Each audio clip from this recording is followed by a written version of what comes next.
That Thanksgiving night, as everyone toasted, my stepmother grabbed my hair and slapped me hard across the face, right in front of my billionaire grandfather. He said nothing. He just calmly removed his antique Patek watch and set it on the walnut table. A signal. 5 minutes later, the door opened. The man everyone thought was just an old friend walked in carrying a locked briefcase. It was not dinner anymore. It was a family hearing. My name is Sloane Keating. I am 32 years old, and I am a financial fraud analyst for the Atlas Fiduciary Compliance Bureau. My job is to find the patterns hidden in plain sight, the decimal points that betray a lie, the signature that is just 1 degree too perfect. It is a job that requires a particular kind of patience, a willingness to be disliked, and an absolute obsession with the truth. This Thanksgiving, I needed all of it.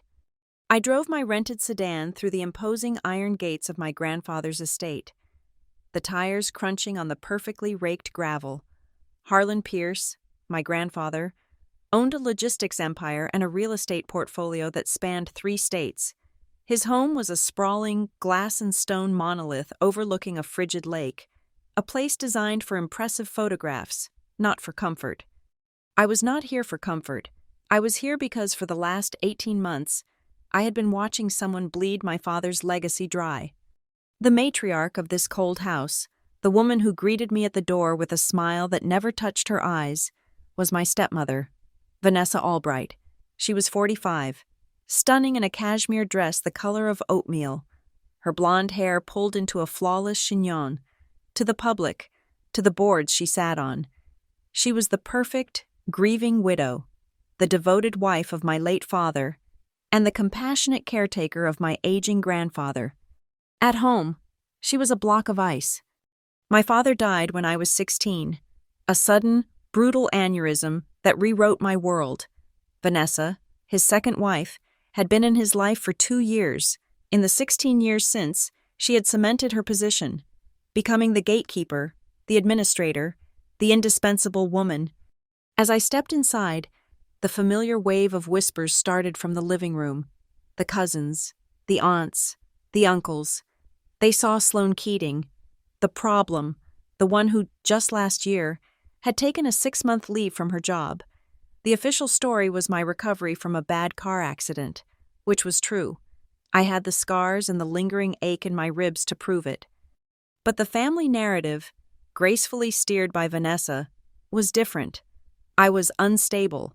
I was drifting. I was, in the words of my least favorite aunt, a mooch, presumably looking for a way back onto the family payroll. Let them whisper. The truth was, my 6-month leave had not just been for physical therapy, it was for the deep dive. While they imagined me lounging and healing, I was parked in a small rental office, surrounded by binders, tracking the slow, methodical siphoning of the Pierce Legacy Foundation, the foundation set up in my father's name. My grandfather, Harlan Pierce, sat by the enormous fireplace, looking smaller than I remembered. He was 78, a man who had built an empire from a single delivery truck. He was quiet, observational, and almost always wore the family heirloom, a Patek Philippe Calatrava, an antique watch with a simple face and an impossibly complex movement. It was more than a timepiece.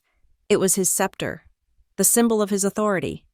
The family buzzed around him, but their focus was on Vanessa. Vanessa, the centerpiece is just divine. You have such a gift. Vanessa, Harlan looks wonderful.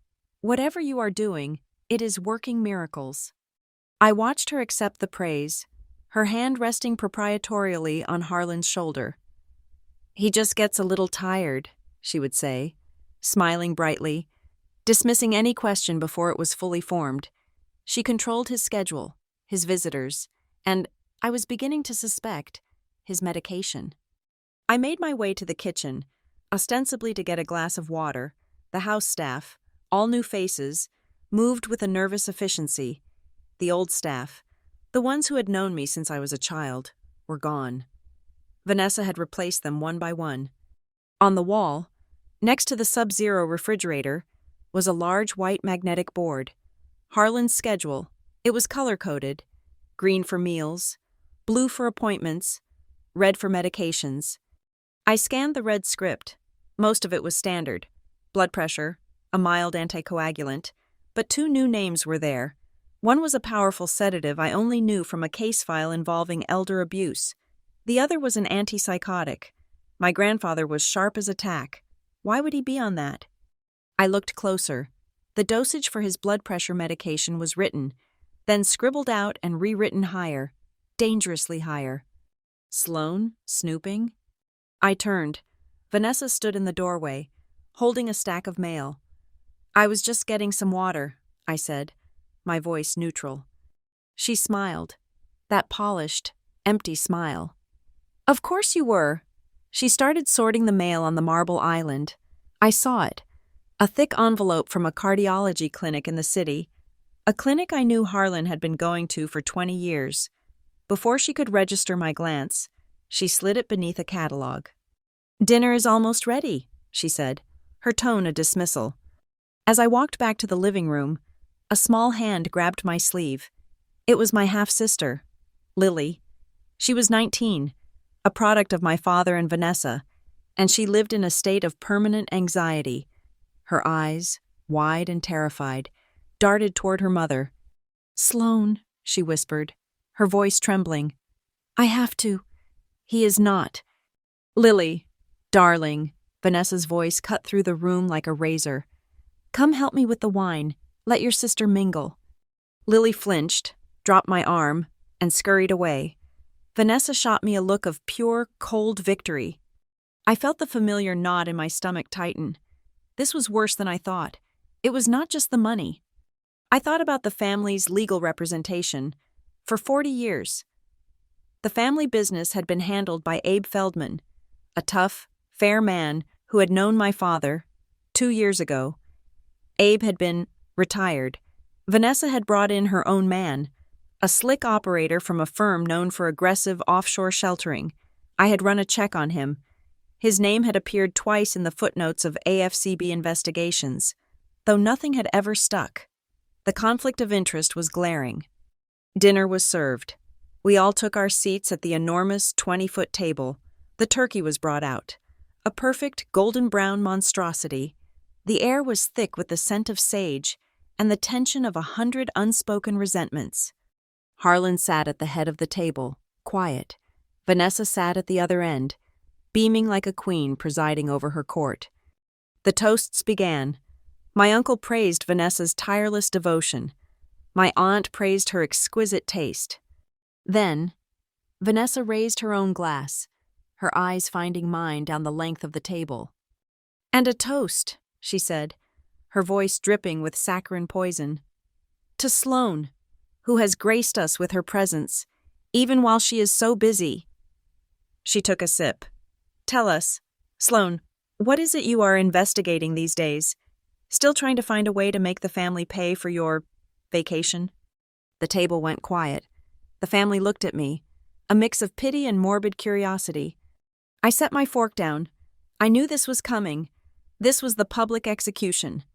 "I am not investigating anyone, Vanessa," I said, keeping my voice low and steady. I was a professional. I would not be rattled. "I just want to be sure Grandpa is receiving the proper care. That is all." It was the proper care that did it.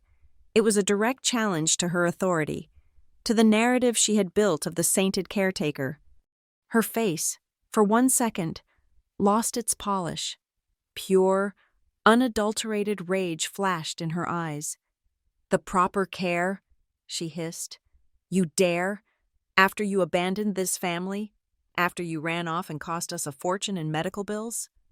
"The accident was not my fault," I said. "Everything is always about you," she shrieked. And then she moved. It happened faster than I could process. She was out of her chair and halfway down the table. Before I could react, she grabbed a handful of my hair, yanking my head back. "You ungrateful little bitch," she spat. And then she slapped me. It was not a small tap. It was a full-force, open-palm strike that cracked across the silence of the room.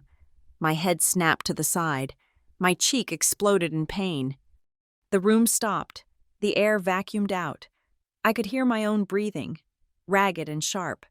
I saw Lily's hand fly to her mouth, her eyes wide with terror. I saw the shocked, frozen faces of my aunts and uncles. I slowly turned my head back to look at Vanessa. She was breathing heavily, her mask completely gone, replaced by a triumphant, ugly sneer. And then, from the head of the table, came a sound. A small metallic click. I looked at my grandfather. Harlan Pierce had not moved. He had not flinched. His expression was impossible to read, but his hand was on the table. He was calmly, methodically, unbuckling the leather strap of his Patek Philippe. He slid the watch from his wrist. He placed it gently, face up, on the dark walnut table. The quiet click of the gold case touching the wood was the loudest sound I had ever heard. The signal. It was on. My cheek was on fire, the sting sharp and electric in the dead silence of the room. Vanessa stood over me, her chest heaving, her face a mask of triumph. She believed she had just delivered the final silencing blow. Then came the click. It was tiny, precise, and louder than the slap. I looked past Vanessa, down the long, polished expanse of the table. My grandfather, Harlan Pierce, was looking at his own hand. He had undone the clasp of his Patek. He slid the watch, his constant companion, off his wrist and placed it gently, deliberately, on the walnut. It was our signal. It was a code born 30 years ago. I had been 12, obsessed with patterns. I had found a discrepancy in the household accounts. The groundskeeper was double billing for fertilizer. I'd made a spreadsheet and proudly presented it to my father, who had laughed and told me not to bother my head with such things. I had been humiliated. Later that day, Harlan had found me in the library. He had sat down, taken my spreadsheet, and reviewed it in silence for 5 minutes. Then he had tapped the face of his watch. "Sometimes, Sloan," he'd said, his voice quiet, "the loudest thing you can do is be silent and present the facts. Let the numbers talk for you." The next day, the groundskeeper was gone. The watch on the table did not mean, "I am angry." It meant, "I am listening." It meant, "It is time to be silent. It is time for the truth to speak." Vanessa, blinded by her own rage, missed it entirely. She thought it was a tremor, a sign of his age. As if summoned by the signal, the formal chime of the front doorbell echoed through the dining room. The new butler, a man I didn't recognize, froze. He looked to Vanessa, the established queen of the house, for guidance. "What now?" she snapped, smoothing her cashmere dress, composing herself back into the picture of a woman under siege. "Get it. Tell whoever it is we are at dinner." The butler hurried to the foyer. We heard the heavy oak door swing open, the sound of a deep, polite voice. The butler reappeared, looking pale. "Ma'am, there is a Mr. Rowe here to see Mr. Pierce. He says it is expected." "I expect no one," Vanessa said. A man stepped into view, moving past the flustered butler. He was in his late 40s, tall, and wore a dark gray suit that was impeccably tailored. He carried a sleek, hard-sided aluminum briefcase. His presence was not aggressive, but it was absolute. He absorbed the tension in the room and calmly met the gaze of every person at the table. "Mason," my grandfather said. His voice was level. "Harlan," the man replied, giving a short, respectful nod. "Who in God's name are you?" Vanessa demanded. "This is Thanksgiving. This is a private home. You must leave immediately." "This is Mason Rowe," Harlan said, his voice cutting off her protest. "An old friend." An old friend. The cover story we had agreed upon 3 months ago. Mason Rowe was not an old friend. He was the founder of a very discreet, very expensive forensic accounting firm. I had found him through my own network at the AFCB. I had retained him with the entirety of the insurance settlement from my car accident, the vacation money Vanessa had mocked me for. "Mr. Rowe," Vanessa said, stepping toward him, "I will not have this intrusion. Security!" She looked at the butler, who looked helplessly at Harlan. "Let the guest speak," Harlan said. The order was quiet. but it settled over the room like a physical weight. Vanessa froze.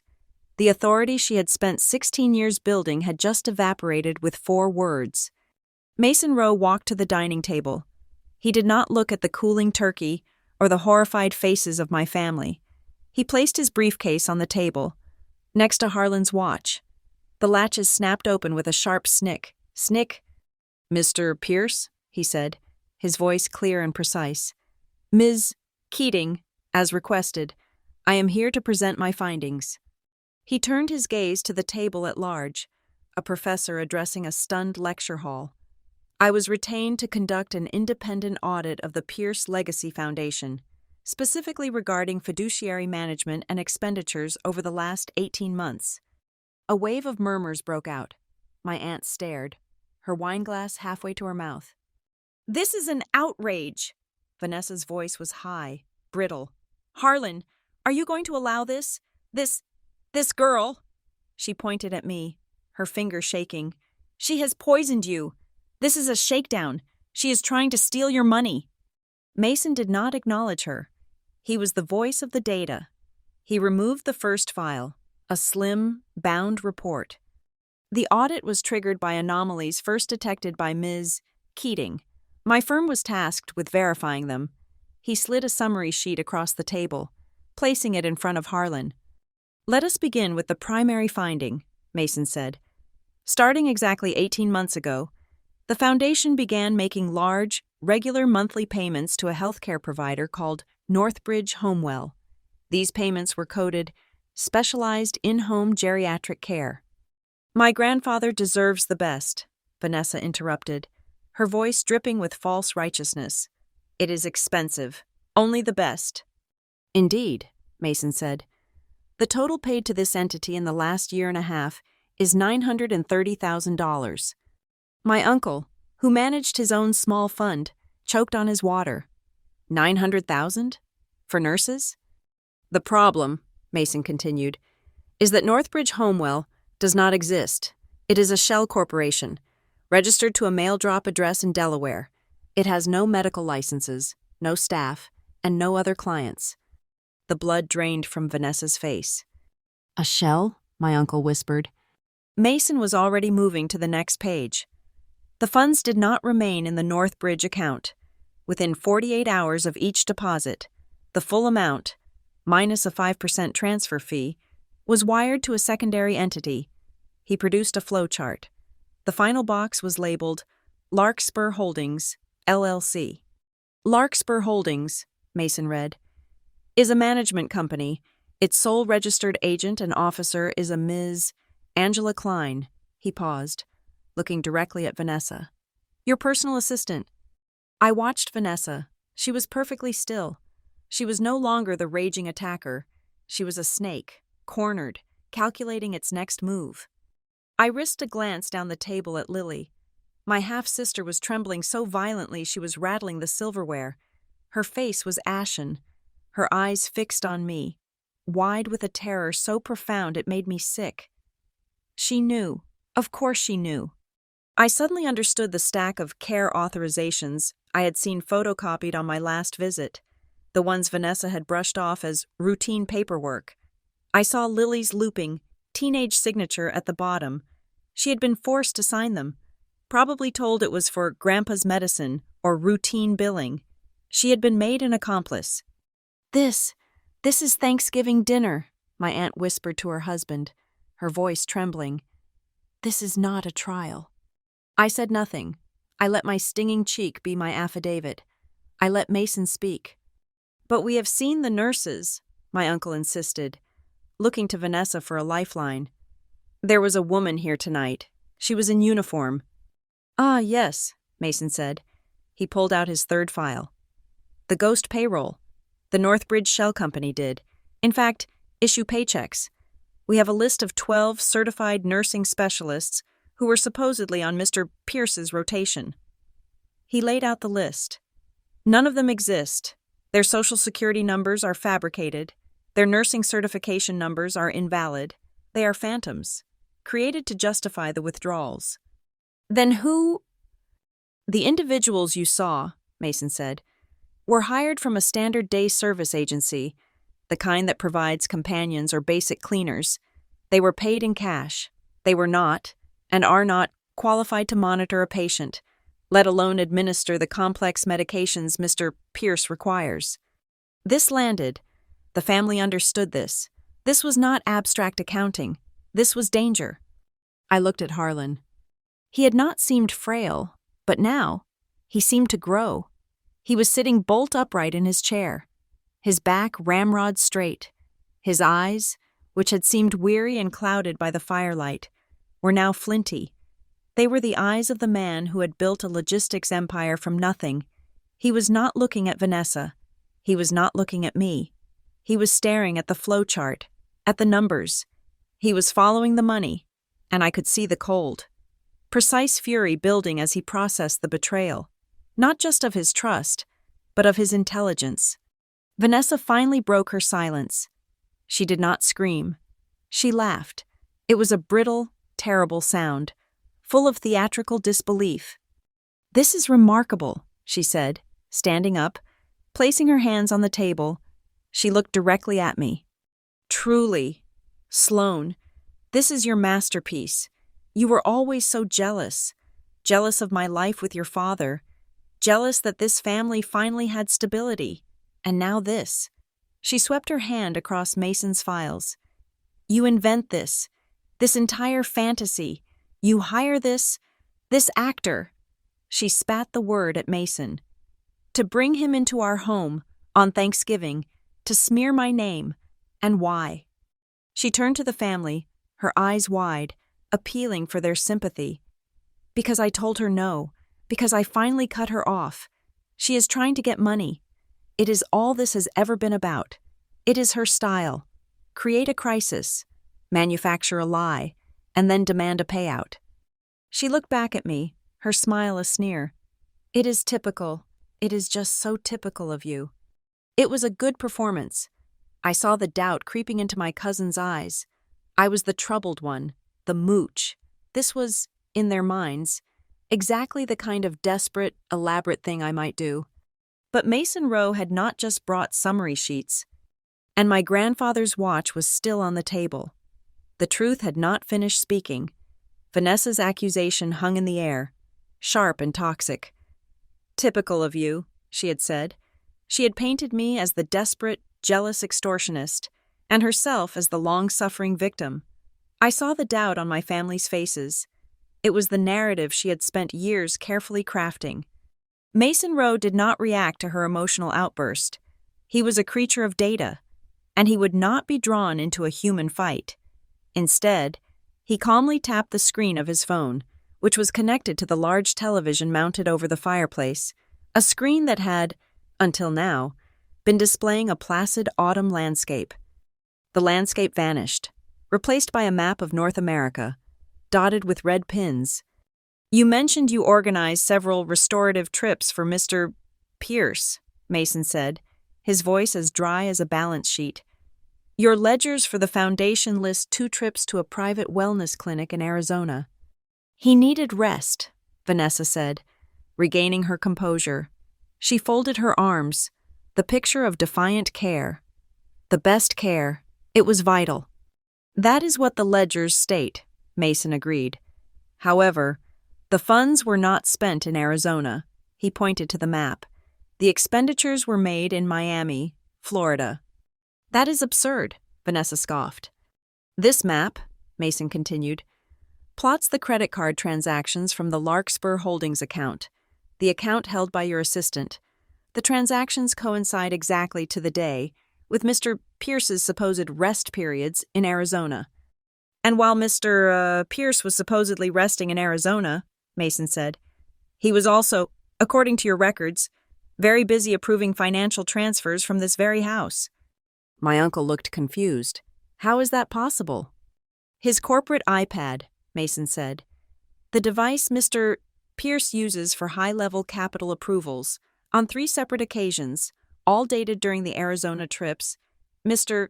Pierce's biometric fingerprint was used to unlock the device and approve large-scale fund transfers from the foundation to Larkspur Holdings." "He can work from anywhere," Vanessa snapped. He is a brilliant man. He is, Mason said, but the device logs are specific. He projected the raw log data onto the screen. The iPad was accessed using his print, yes, but the device's network location, its unique IP address, was not in Arizona. The logs show the device was, in all three instances, connected to the Wi-Fi access point labeled Master Suite Primary. He turned his gaze, cold and flat, to Vanessa. Your room, at 2 a.m. The implication landed, heavy and ugly, using a sleeping, or sedated, man's thumbprint.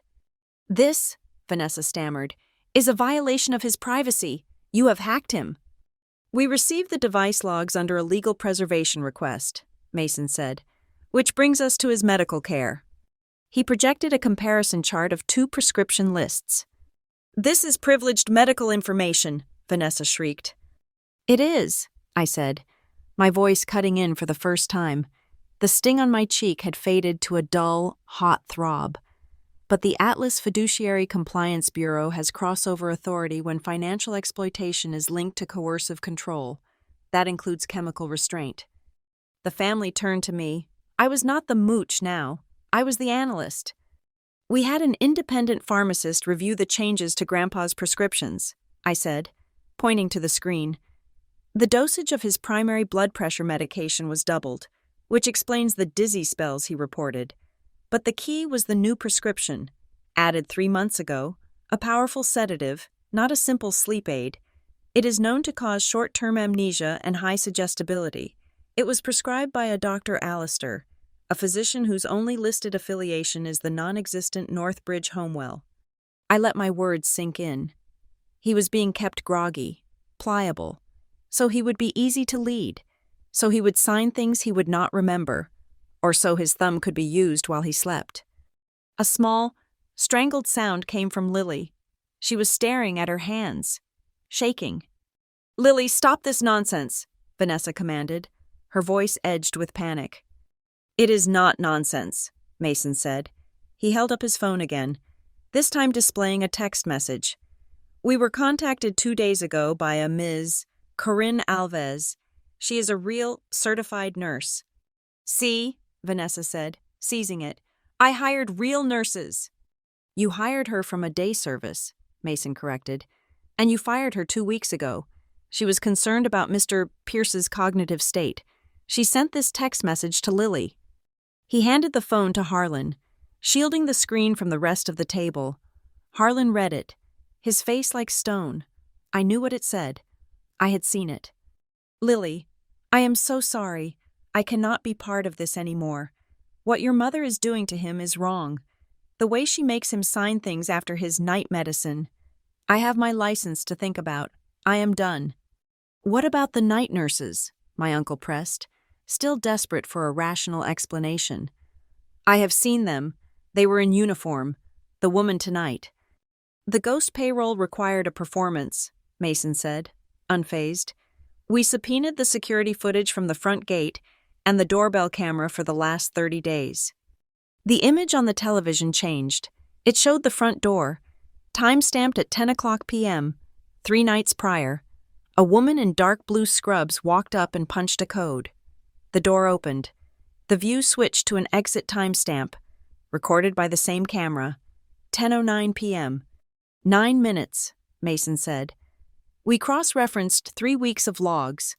The longest overnight shift logged by the specialized geriatric nurse was 12 minutes, just long enough to sign the paper logbook in the kitchen, have a glass of water, and leave. It was a ghost job, a $930,000 performance to legitimize the shell company. "But the signatures," Vanessa argued, her voice high and thin. "Harlan signed those authorizations. He signed them. He trusts me." "No, he did not," I said. I reached into the leather briefcase I had placed by my chair before dinner.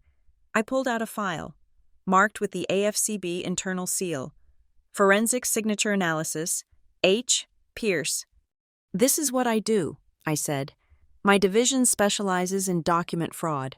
I ran comparisons on the last 18 months of Foundation documents, trust authorizations, and check signatures. I compared them to a verified baseline of signatures from 2010 to 2022. I laid two enlarged images on the table, side by side. This one, I pointed to a check from 2020, is Harlan's genuine signature. Note the pressure on the downstroke, the slight upward tilt of the P, the consistent speed of the loop in the H. It is fluid, confident. This one, I pointed to the authorization that gave Vanessa control of the Foundation's emergency fund, dated 6 months ago. Is a forgery, a very, very good one, but it is a trace.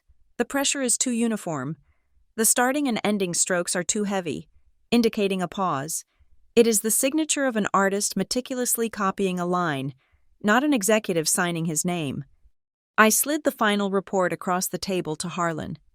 Of the 43 major documents authorizing new expenditures and liquidations, my analysis concluded that at least 29 of them are not your signature.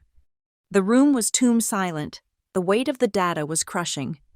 Vanessa seemed to collapse into her chair. The anger was gone, replaced in an instant by a theatrical display of wounded fragility. Tears welled in her perfect eyes. Her chin trembled. "I cannot believe this," she whispered. She looked not at me, but at the family, her audience. "This is what I get. I devote my life to this family. I care for a dying man." "I am not dying," Harlan said, his voice pure gravel. "I hold this house together," she cried, the tears now rolling down her cheeks. "And for what? To be attacked by her," she pointed at me, "a woman who hates me, a woman who has always been jealous of my marriage, of my life. You are all watching this. You are letting her attack a woman who has done nothing but sacrifice. This is misogyny." It was a brilliant pivot. She was recasting herself from predator to prey, using the most modern terms she could find. "This is not about gender, Ms. Albright," Mason said, his voice flat. "It is about wire transfers." He tapped his phone. A new document appeared on the screen. It was a bank transfer confirmation. "You spoke of sacrifices," Mason said. "Let us talk about the 5th of October. You had a bank appointment, using your authority as foundation director, to diversify assets. That day, you liquidated $5 million from the foundation's portfolio." He highlighted the recipient routing number. "The funds were not diversified. They were transferred directly to a private account at the Cayman National Bank. An account opened in your name, singular." That was to secure a new investment," Vanessa protested, the tears stopping abruptly.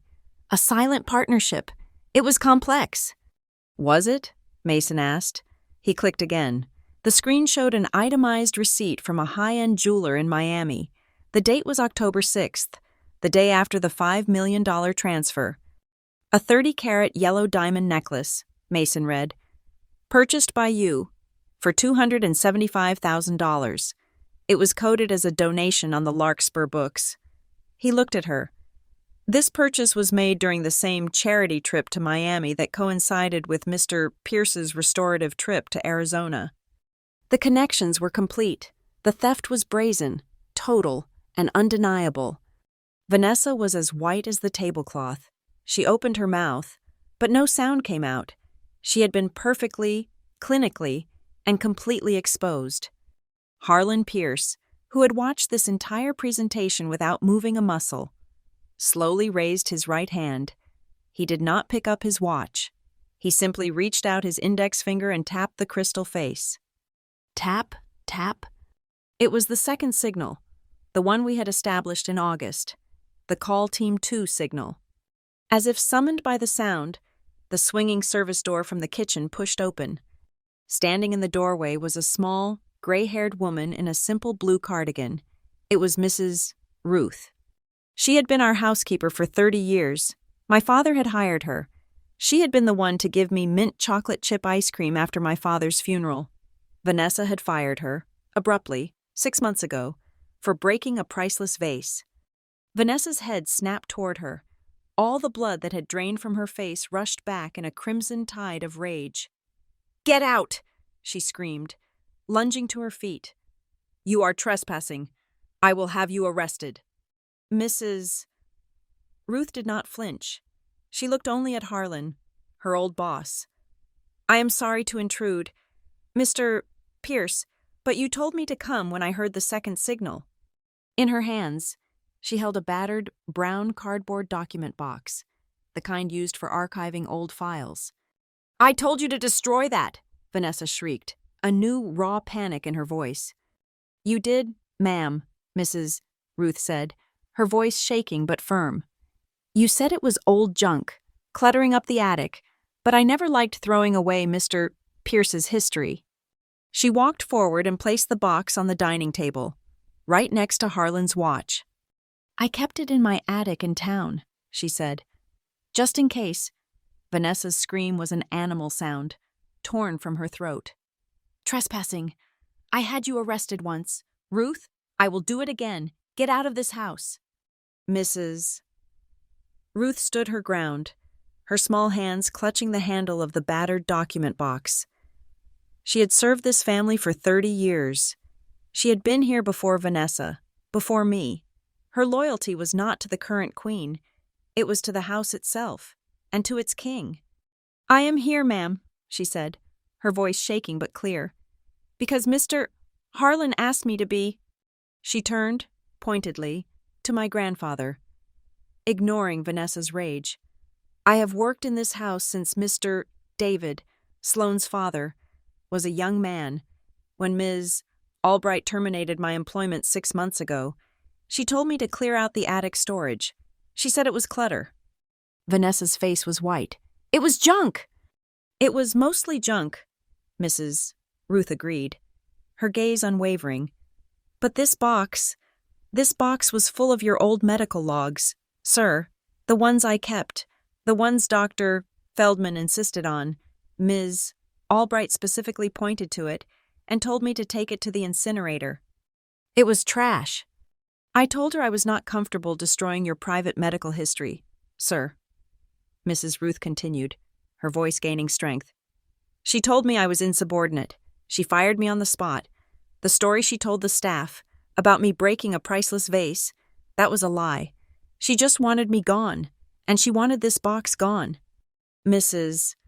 Ruth's eyes welled with tears, but she did not blink. So I took it, but I did not destroy it. I could not. I kept it in my own attic, in town, just in case. Harlan looked at the box, then at Ruth. Thank you. Ruth, you were always the true protector of this house. He nodded. Please, open it.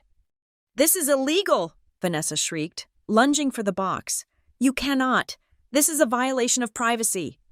These documents are potential evidence in an active investigation of coercive control and elder financial abuse. Ms. Albright, Mason Rowe said.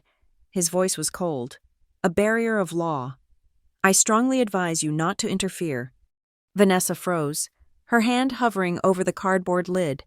She was trapped. Mrs. Ruth undid the old string tie and lifted the lid. The box was not full of legal documents. It was full of simple, spiral-bound notebooks. It is your log, sir, she said softly, lifting one out. The one I kept for you, just like you taught me after your first dizzy spell 3 years ago. Harlan's hand, the one that had tapped the watch, was trembling slightly. My blood pressure journal. I kept it, Ruth said. Even when Ms. Albright told me I was overstepping and that the new nurses would handle it, but the new nurses, they never seemed to write anything down. She placed the top notebook on the table. Mason, who had been waiting for this moment, slid it gently toward him. He opened his own laptop, which had been sitting closed next to his briefcase. A complex timeline appeared on the screen. Mrs. Ruth, Mason said, his voice respectful. Can you find the entry for March 12th of this year? Ruth flipped through the pages. Yes. Here. 10 o'clock a.m. A bad morning. Mr. Harlan fainted.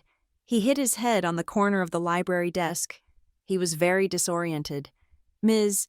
Albright said he just tripped and was fine, just tired. She sent me home early for the day. Mason's finger tapped a line on his laptop screen. He projected it onto the television. March 12th, Mason announced. The date Mr. Pierce allegedly signed the new bylaws for the Pierce Legacy Foundation, the bylaws that named Ms. Albright as sole acting director in the event of his incapacity, signed, according to the document, at 10:30 a.m., 30 minutes after he fainted and hit his head. A wave of sickness rolled through the room. My uncle looked physically ill.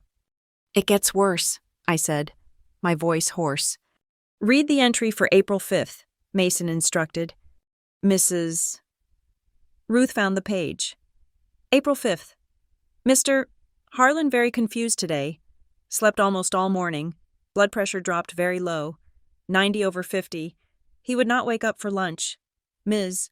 Albright said he was having a bad day and was not to be disturbed. She told me to take the afternoon off."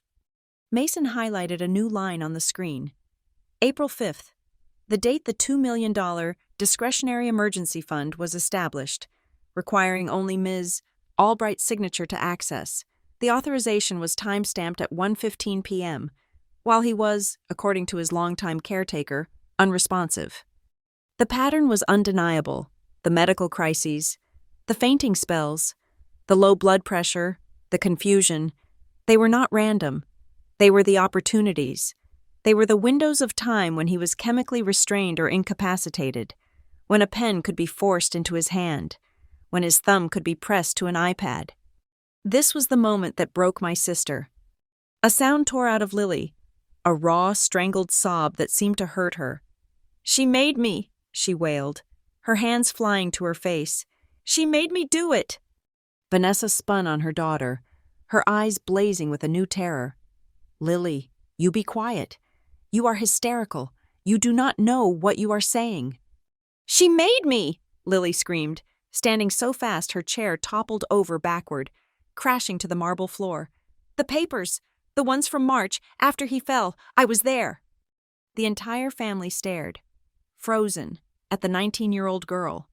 He was on the floor," Lily choked out, tears streaming down her face. "He was holding his head, and he looked right at me, but he did not know who I was, and she put the pen in his hand. He kept dropping it, and she held his hand, and she signed it. She said it was just paperwork to help him, to pay the doctors." She turned her tear-filled, terrified eyes on her mother. "And then you made me sign, as a witness. You said if I did not sign, you would stop paying for my school. You said you would cut me off. You said I would end up with nothing." She took a ragged breath and delivered the final, devastating blow. "You said I would end up just like her." Her hand, shaking, pointed at me. The family gasped. It was one thing to steal from a rich old man. It was another to poison him. But to use your own daughter, to threaten her with poverty and disownment, to use me as the boogeyman, the cautionary tale, that was a different kind of evil. My uncle, the one who had been so desperate to believe Vanessa, now looked at her with pure, undisguised disgust. The tide had not just turned, it was a tsunami. Vanessa lunged for Lily. "You ungrateful little—" I moved before I even thought, stepping between them, my hand up. "Do not," I said. My voice was low, and it shook with a cold fury that surprised even me. "You do not touch her. You do not talk to her." I turned to the horrified family. "This is not Lily's fault," I said, my voice ringing with authority. "She is 19 years old. She was coerced. She was threatened. She is a victim in this, just as much as Harlan." I reached back and pulled Lily behind me. She collapsed against my back, holding onto my arm, sobbing. Vanessa was cornered. She had been exposed by the accountant, by the housekeeper, and now by her own child. She had nothing left but pure sulfuric rage. "A victim?" She laughed, a wild, sharp, terrifying sound. "You planned this, all of you. This is a coup. This is what you have wanted all along." She pointed a shaking finger at me, her face contorted. "This is a fabrication. She wants the inheritance. She has always been jealous, a failed analyst, a bitter, childless woman who could not stand to see her father's wife happy. She could not stand that I had what she wanted." She was screaming now, pacing, a caged animal. She manufactured all of this. She paid this actor. She threatened her sister. She dug up this demented old woman. She is trying to steal everything from me. The fabrication charge is a serious one, Mason said, his voice calmly slicing through her hysteria. But it is difficult to fabricate a government inquiry. He projected one last document onto the television. It was heavily redacted, just paragraphs of blacked-out text, but the letterhead, at the top, was clear. Atlas Fiduciary Compliance Bureau, Elder Protection Division. I stepped forward. This is a preliminary brief, compiled by my colleagues at the AFCB. It has been anonymized to protect sources, but it outlines the clear markers of elder financial exploitation. I ticked them off on my fingers. Financial transfers to shell companies, isolation from trusted family members, the systematic removal of long-term, loyal staff. My eyes flicked to Mrs. Ruth, and in the most extreme cases, the use of chemical restraints to coerce or forge financial authorizations. This investigation, Mason said, was officially opened by the state 72 hours ago. It is no longer just a family dispute. Ms. Albright, it is a state matter. The room was heavy, the air thick with the smell of old secrets and cooling food. Harlan, who had watched this all, finally spoke. He had not looked at Vanessa, not once. He had looked at Ruth. He had looked at Lily. He had looked at the documents. Now, he turned his head and looked directly at his wife. His voice was not angry. It was empty. It was the voice of a man who had just seen the bottom. "Vanessa," he said. She stopped her tirade, her breathing ragged. She looked at him, surprised he was speaking to her. "All of this," he said, gesturing to the files, to Mason, to the box of notebooks, the money, the houses, the control.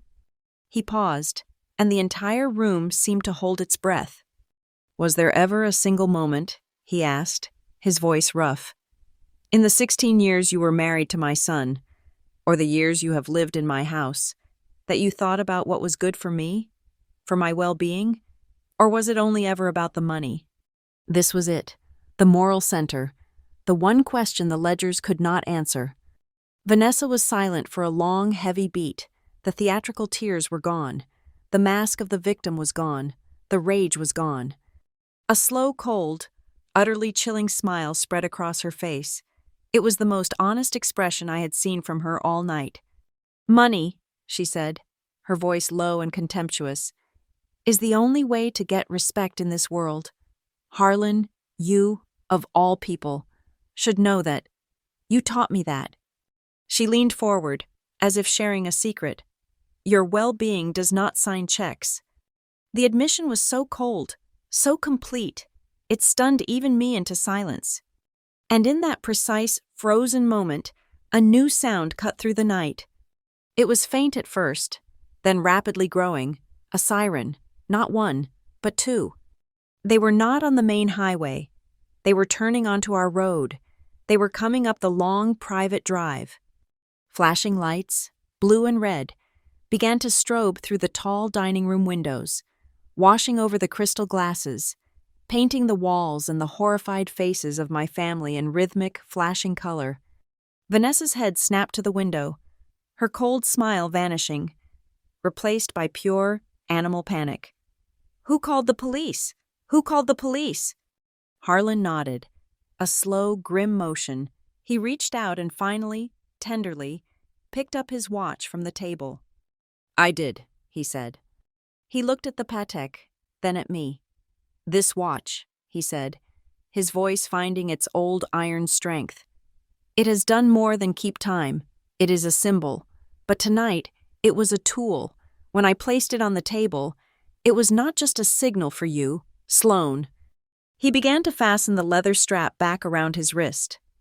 It was the activation of the family emergency plan. The blue and red lights painted the room in a grotesque, silent rhythm, illuminating the horror on my family's faces. Vanessa, backing toward the hallway, looked like a cornered animal. "You called the police?" she screamed at Harlan, You would have me arrested on Thanksgiving? This is a family matter." The wail of the sirens died, plunging the driveway into a sudden, heavy silence. We heard car doors slam, but it was not the heavy tread of police boots. It was the sharp chime of the doorbell. The butler, who had been frozen by the wall, looked at Harlan, who simply nodded. The heavy front door opened. It was not uniforms, it was suits. A man and a woman stepped into the foyer and advanced to the edge of the dining room. They were in their 50s, dressed in immaculate, dark gray, and they carried identical hard-sided leather briefcases. They moved with a chilling, unhurried precision, their eyes sweeping the room, taking in the scene with the detached interest of an appraiser. They noted the overturned chair, the sobbing Lily, the files spread across the table, and the still steaming turkey. "Mr. Harlan Pierce?" the woman asked. Her voice was flat, carrying easily across the room. "I am," Harlan said. "We are from Harbor and Vale Trust," the man said. "I am Mr. Davies. This is Ms. Thorne. We are the independent administrators of the Pierce Family Trust." Vanessa's head snapped toward them. "Trust? What is this?" "We are here," Ms. Thorne said, ignoring Vanessa completely. In response to an emergency activation, she pulled a thick, sealed envelope from her briefcase. "We received this letter via bonded courier at precisely 5:00 p.m. this evening. It was signed by you, Mr. Pierce, and notarized." "What are you talking about?" Vanessa demanded. "I am the director of the foundation. I handle all of his affairs. I know nothing about this." Ms. Thorne opened the letter and read from it, her voice a cold monotone. "This letter hereby activates Article 4, Section B of the Harbor and Vale Trust Agreement, the Founder Protection Clause." My uncle, Robert, looked baffled. What? I thought that trust was for estate taxes." "The clause," Ms. Thorne continued, "is to be enacted immediately upon the founder's belief that he is subject to undue influence, coercive control, or gross financial abuse. Upon activation, Harbor and Vale Trust assumes immediate and total temporary fiduciary control of all assets held within the trust, all assets and entities connected to the Pierce Legacy Foundation, and all personal accounts and properties held by Mr. Harlan Pierce." The room temperature seemed to drop 10 degrees. "Total control?" my aunt whispered. "It means," Mr. Davies clarified, stepping forward, "that as of this moment, every account is frozen, every line of credit is suspended, every property is under our temporary management, pending a full audit." The last vestiges of Vanessa's composure shattered. This was not a family fight she could spin. This was a legal execution. "This is my house," she shrieked, the sound high and thin. "This is my home. You cannot freeze my home." Mr. Davies looked at her, his expression utterly neutral. "Temporarily, Ms. Albright, this is an asset of the trust, as you are the primary subject of the financial abuse claim. You are hereby required to surrender all keys, house keys, vehicle keys, and keys to all safe deposit boxes. You will also surrender all bank cards, personal and corporate, all checkbooks, and any and all financial records currently in your possession." "I will not. I am calling my lawyer. He will have all of you disbarred. You will be arrested for this." She scrambled for her phone, which was sitting by her wineglass, her thumb, slick with sweat, mashed at the screen. She put it to her ear, her chest heaving. We all watched her. The silence in the room was absolute, broken only by the faint, tinny sound of the automated voice on her phone. "It's not available at this time." She stared at the phone in disbelief, then frantically redialed. Again, the same result. He is not answering," she whispered, her voice cracking with a new, raw fear. Mason Rowe, who had been watching this all unfold, finally spoke. "Your attorney, Mr. Graves, is likely indisposed," he said calmly. Vanessa looked at him, her eyes wide. "When the AFCB inquiry was opened, Mason explained. It triggered an automatic, concurrent review by the State Bar Association. They are investigating his professional conduct, specifically regarding his role in drafting fiduciary documents while his client, Mr. Pierce, was verifiably incapacitated. He checked his watch. I believe he is currently in a mandatory, closed-door meeting with their ethics committee. He will not be taking your call, or anyone else's. But this founder clause, my uncle sputtered. I have read the trust documents. I have never heard of anything this aggressive. The original charter was fairly standard, Mason agreed. However, a new addendum was ratified. Ms. Thorne of the Trust held up a second, thinner document. We received this as well, an addendum to Article 4. It is exceptionally specific. She began to read again. The definition of coercive control shall be legally expanded to include 1. The systematic isolation of the founder from long-term, trusted relations. She gave a brief nod toward Mrs. Ruth, who was still standing by the door. 2. The use of non-prescribed or altered medication schedules designed to induce a state of confusion for the purpose of financial gain. She glanced at the medical charts on the table. And 3. Any verified instance of physical intimidation or violence directed at a family member in the founder's presence, as this indicates a clear pattern of hostile control. She looked up from the page, and her eyes settled, for the first time, on my face, on the bright red handprint that was now fading to a deep, ugly purple. This addendum, she concluded, grants us immediate non-negotiable power to act upon confirmation of any of these 3 points. Who wrote this? My aunt asked, looking around the table. This sounds like... My voice was quiet. I did. Everyone turned to me. Lily, Harlan, my aunt, my uncle. I drafted it, I admitted. The exhaustion of 18 months of secrecy washed over me. I wrote it almost a year ago, after the first forged signature I found, after the first time I saw the wrong pills in his medicine cup. I looked at my grandfather. I gave it to you. I told you it was a worst-case scenario plan, a nuclear option. I never thought you actually signed it. I thought it just sat in your desk. Harlan looked at me, his eyes sharp, but the cold fury was gone, replaced by something I had not seen in years. It was respect. I did not sign it, he said. My heart stopped. Had this all been a bluff? I did not sign it then, he clarified, his voice rough. I was an old fool. I thought I could handle her. I thought I could gather my own proof, but I was slow. He paused. I signed it this morning, at 9:30 a.m., before I came downstairs for breakfast. The room tilted. He knew. He had known before I arrived. He had known this was coming. You knew, I whispered. I knew you were coming, Sloane, he said. I knew Vanessa was agitated. She had been blocking my calls to you for weeks. I suspected she would try to make a public example of you tonight, to finalize her control. He looked at the mark on my face, and his own face tightened with regret. I am sorry I let it go that far. But her striking you, that was the final piece. The third trigger. It was the confirmation Ms. Thorne needed to act immediately, without a court order. The slap had not just been a signal, it had been the final key. Turning the lock on a trap I had designed, and he had set.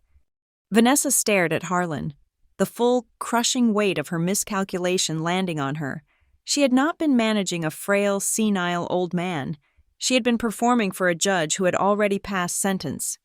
She spun, her eyes wild, searching the table for an ally. Robert? She pleaded, her voice a desperate whine. Mary? You know me. You know I would never... I was protecting the legacy. I was protecting all of us. No one moved. My Aunt Mary slowly, deliberately, picked up her linen napkin, folded it, and placed it beside her plate. She would not meet Vanessa's eyes. My Uncle Robert just shook his head, staring at the table. She had no one left. The narrative she had spent 16 years building had been dismantled in less than an hour by cold, hard data. Lily, who had been clinging to my arm, Let go. She walked slowly, hesitantly, to Harlan's side. She did not speak. She just reached out, took his arm, and held it with both of her hands. She rested her head on his shoulder. Harlan reached up and put his hand over hers. "It is all right, child. It is over." He looked at the shocked faces of his family, then at the team from Harbor and Vale. "Dinner," he announced, his voice firm, "is paused. I want to hear everything. Mason, Ms. Thorne, begin." The dining room, a place of forced holiday cheer, instantly became a sterile operational center, a war room. Mason Rowe opened his briefcase again and took out a small, portable printer. Placing it on the sideboard, he connected it to his laptop. "Mr. Davies, Ms. Thorne, I am printing the hard copy summaries of the Northbridge and Larkspur accounts for your immediate use. You will find the flow of funds to be illuminating." The machine whirred to life, spitting out spreadsheets dense with numbers. The room filled with the smell of ink and the quiet clicking of Mason's keyboard. "We must secure the offshore accounts immediately," Ms. Thorne said, already on her phone, speaking in a low, urgent voice. "The Cayman account will be the most difficult. It will require an emergency petition." "It is already handled," Mason said, not looking up from his screen. Right on cue, his own phone, sitting on the table, buzzed. He glanced at it. A small, supremely satisfied smile touched his lips. "What is it?" I asked. He turned the screen so only I could see it. It was a text message, received just seconds ago. "It is from my contact at Cayman National Bank," he said. "The suspicious activity alert I placed on Vanessa's account was triggered by the Trust's official inquiry, as of 2 minutes ago, per the Trust's emergency petition. The $5 million account is frozen." The portable printer on the sideboard whirred, spitting out the cold, hard data of Vanessa's betrayal. The room was no longer a dining hall. It was a deposition. Ms. Thorne and Mr. Davies, the trust administrators, were creating a sterile workspace, stacking the spreadsheets, their faces grim and professional. Vanessa stood isolated in the center of the room, the flashing lights from the driveway, now muted as the vehicles sat idle, catching the terror in her eyes. The freezing of the Cayman account had been a blow she had not anticipated. It was the sound of her escape route slamming shut. Mrs. Ruth, who had been standing quietly by the door, stepped forward. The document box was now on the table, but she still clutched a simple, white business envelope in her hand. It was old, slightly yellowed, and had no markings. "Mr. Harlan," she said, her voice still quiet but gaining a new, righteous anger. "When Ms. Albright told me to burn that box, there was one other thing. It was taped to the bottom." She held up the envelope. "She did not know it was there. It must have fallen from a different file and gotten stuck. It is not yours, sir. I believe it was hers." Vanessa's eyes widened. She seemed to know exactly what it was. "That is my personal property. You cannot. Give that to me." She lunged, but Mrs. Ruth, with a surprising quickness, handed the envelope to Mason. "This is not a social call, Ms. Albright," Mason said, taking the envelope. "We are in the discovery phase of a gross fiduciary breach. All materials are relevant." He opened the unsealed flap and slid out the contents. It was not a document. It was a photograph, a simple, glossy 4x6 print. It showed Vanessa, looking younger, perhaps 5 or 6 years ago. She was sitting at an outdoor cafe, laughing, her head tilted back. Her hand was resting on the hand of the man across from her. He was handsome, slick, with dark hair and an expensive unbuttoned shirt. Mason looked at the photo, then at his laptop. He typed a name into a search field. He nodded, as if a final piece had just clicked into place. "This man," he said, turning the photo for the family to see. "Do any of you recognize him?" No one did. "His name is Julian Croft," Mason said. "He is, according to his business profile, an emerging market specialist. According to the state of Delaware, He is a professional incorporator. He specializes in creating anonymous, multi-layered shell companies. He tapped another key.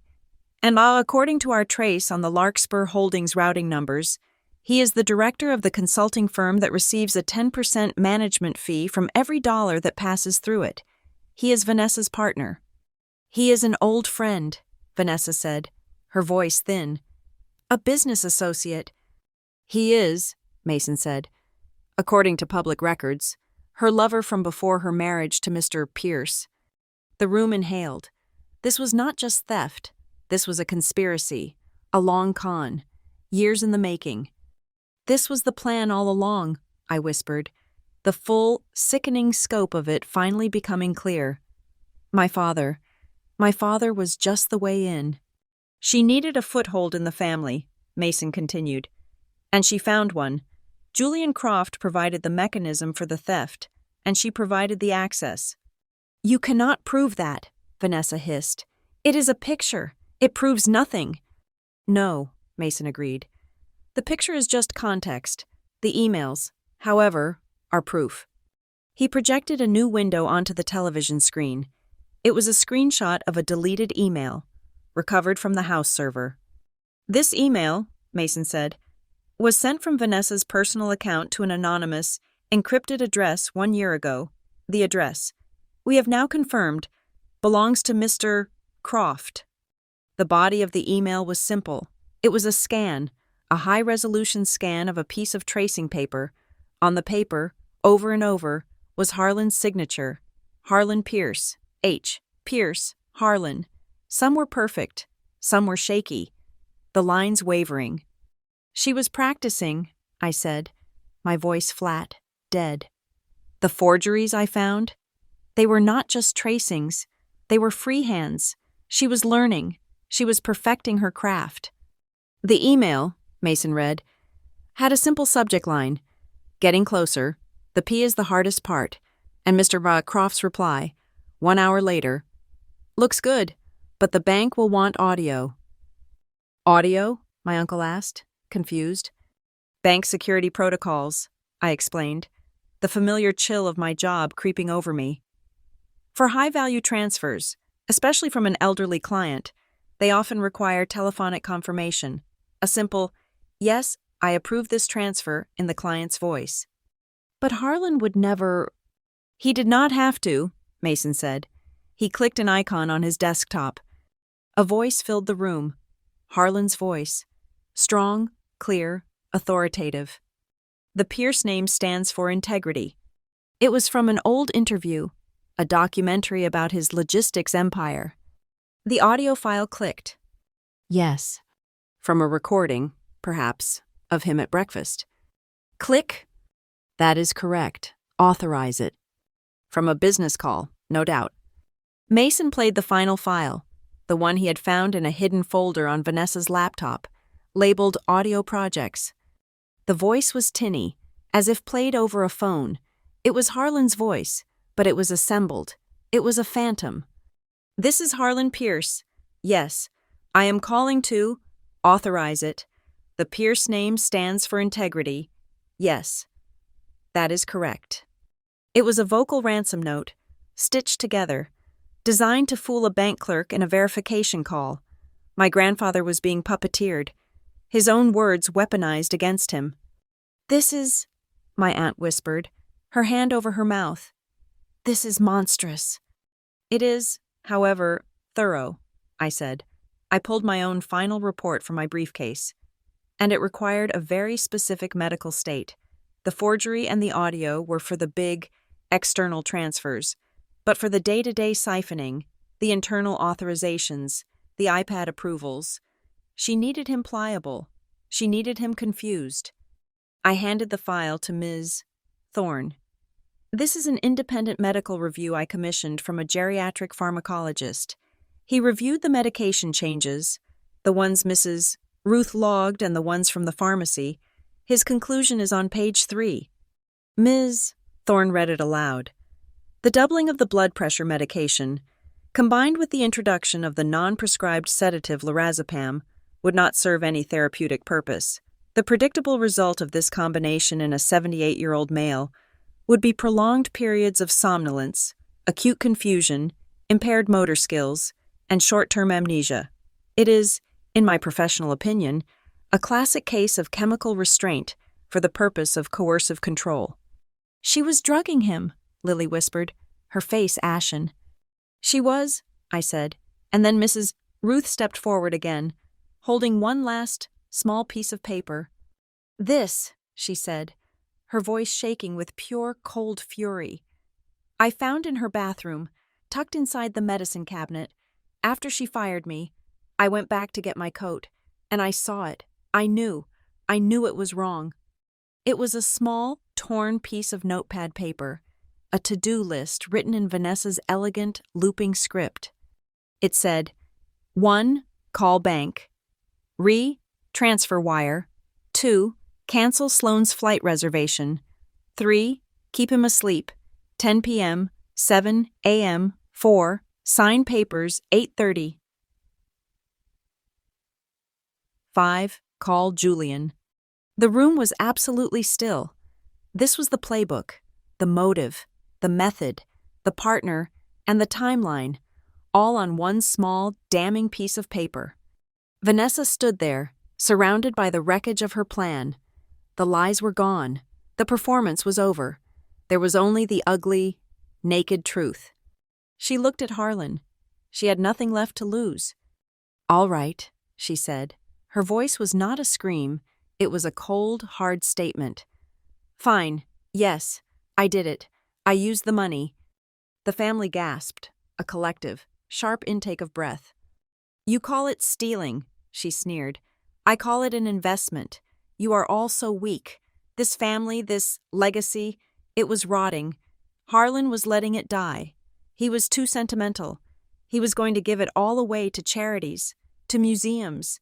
He was not protecting our future." She gestured to Lily. "To her future. I took assets that were being wasted, and I moved them. I put them to work. The money in the Cayman account, the port Julian was acquiring, that was a 10-year plan. That was going to triple our net worth. I was building an empire for this family." She took a step toward Harlan, her eyes blazing with a defiant, warped logic. "I did what you were too old and too weak to do. I secured the future. So, yes, I temporarily used some assets. It was for the good of the family." Harlan listened to this, his expression unmoving. When she finished, the silence stretched, heavy and long. He finally leaned forward, his hands resting on the table. "The future of this family," he said, his voice a low, gravelly rumble of absolute authority, "is not built on sedatives and forgery. Vanessa, it is built on trust, and you burned it to the ground." The finality of his words seemed to drain the last bit of fight from her, but there was one more piece. Lily, who had been silent, stepped away from Harlan. She was holding her small purse, and from it, she pulled a single, silver USB flash drive. She held it out to Mason. "What is this, Lily?" he asked, his voice gentle. It is the other plan," she stammered, tears rolling down her cheeks. "She made it last week, after she found out Sloane was coming for Thanksgiving. She was practicing. She made me record her." "Practicing what?" I asked. "The story," Lily whispered. "The story she was going to tell if this happened, if you accused her." Mason took the USB drive and slid it into his laptop. A video file popped up. He double-clicked it. The screen flickered, and there was Vanessa. She was in her bedroom, in her silk robe, but her face was tight, her eyes dark.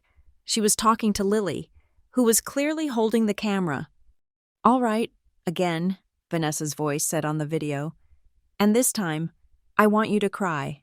People believe tears." Vanessa took a breath, and then her face crumpled into a mask of perfect, theatrical grief. "I cannot believe she did it," she sobbed on the video.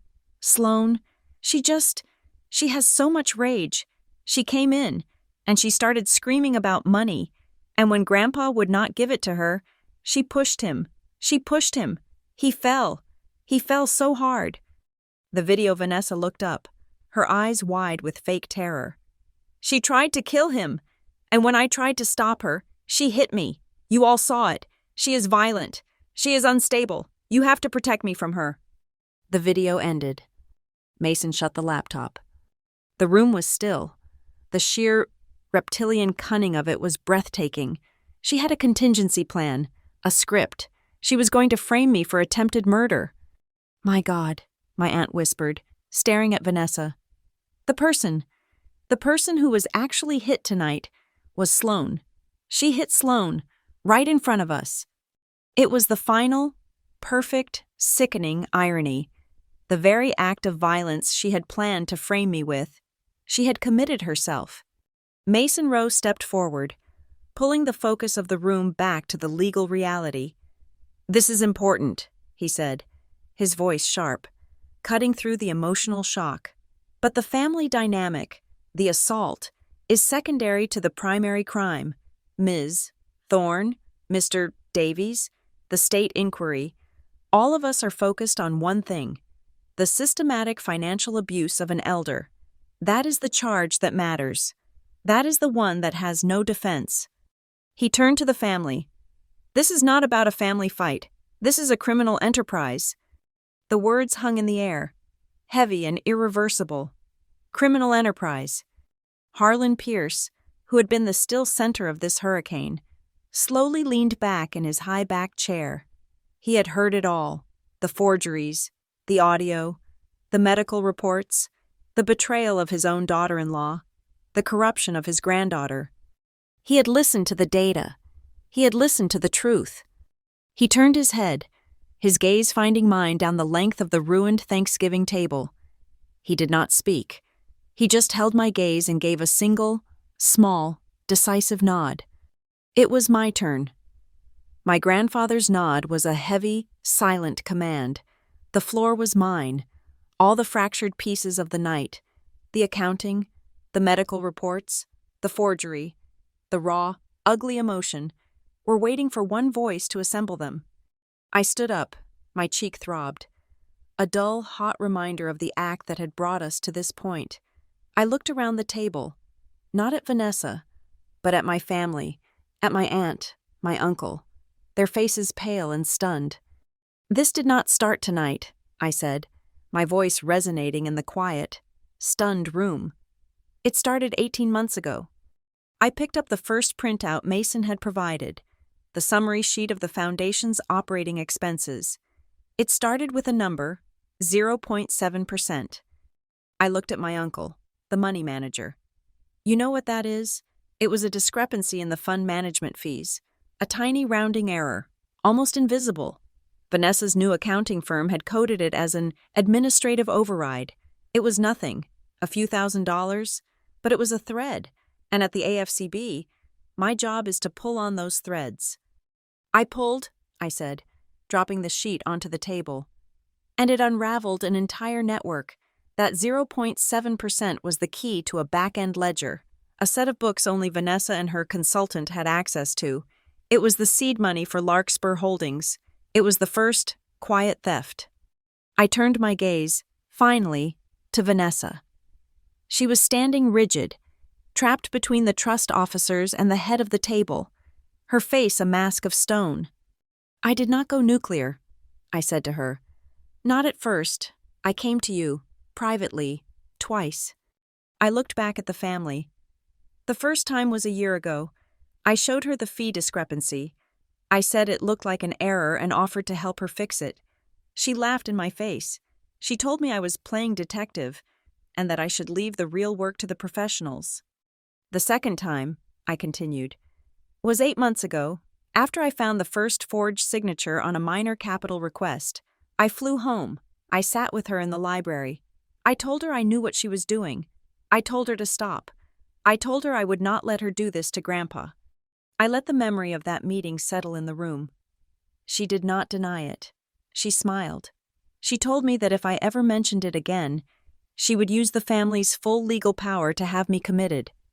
She said she had a file detailing my instability after the accident, my obsession with the family finances, my dangerous jealousy, she told me, and I quote, "I will put you in a psychiatric hospital, Sloan, and everyone will believe me." The family flinched. They had heard echoes of that story for a year. I had just confirmed their worst fears. "So I knew," I said, my voice hardening. I could not fight her openly. She controlled the narrative. She controlled the house. She controlled him. If I made a public accusation, I would be the one removed.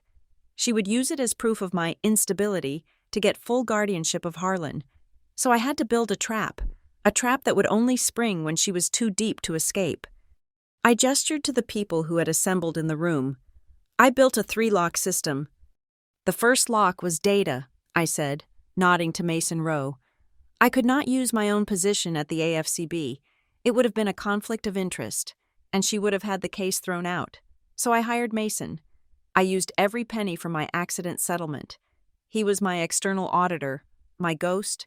He built the case, piece by piece, validating everything I found. "The second lock was the bank," I said. "The Cayman account. I had an old contact from a case in New York. I could not freeze the account, but I could flag it. We set up an alert system, linking his name, her name, and the known shell corporations. The moment the trust made its official inquiry tonight, that alert was triggered.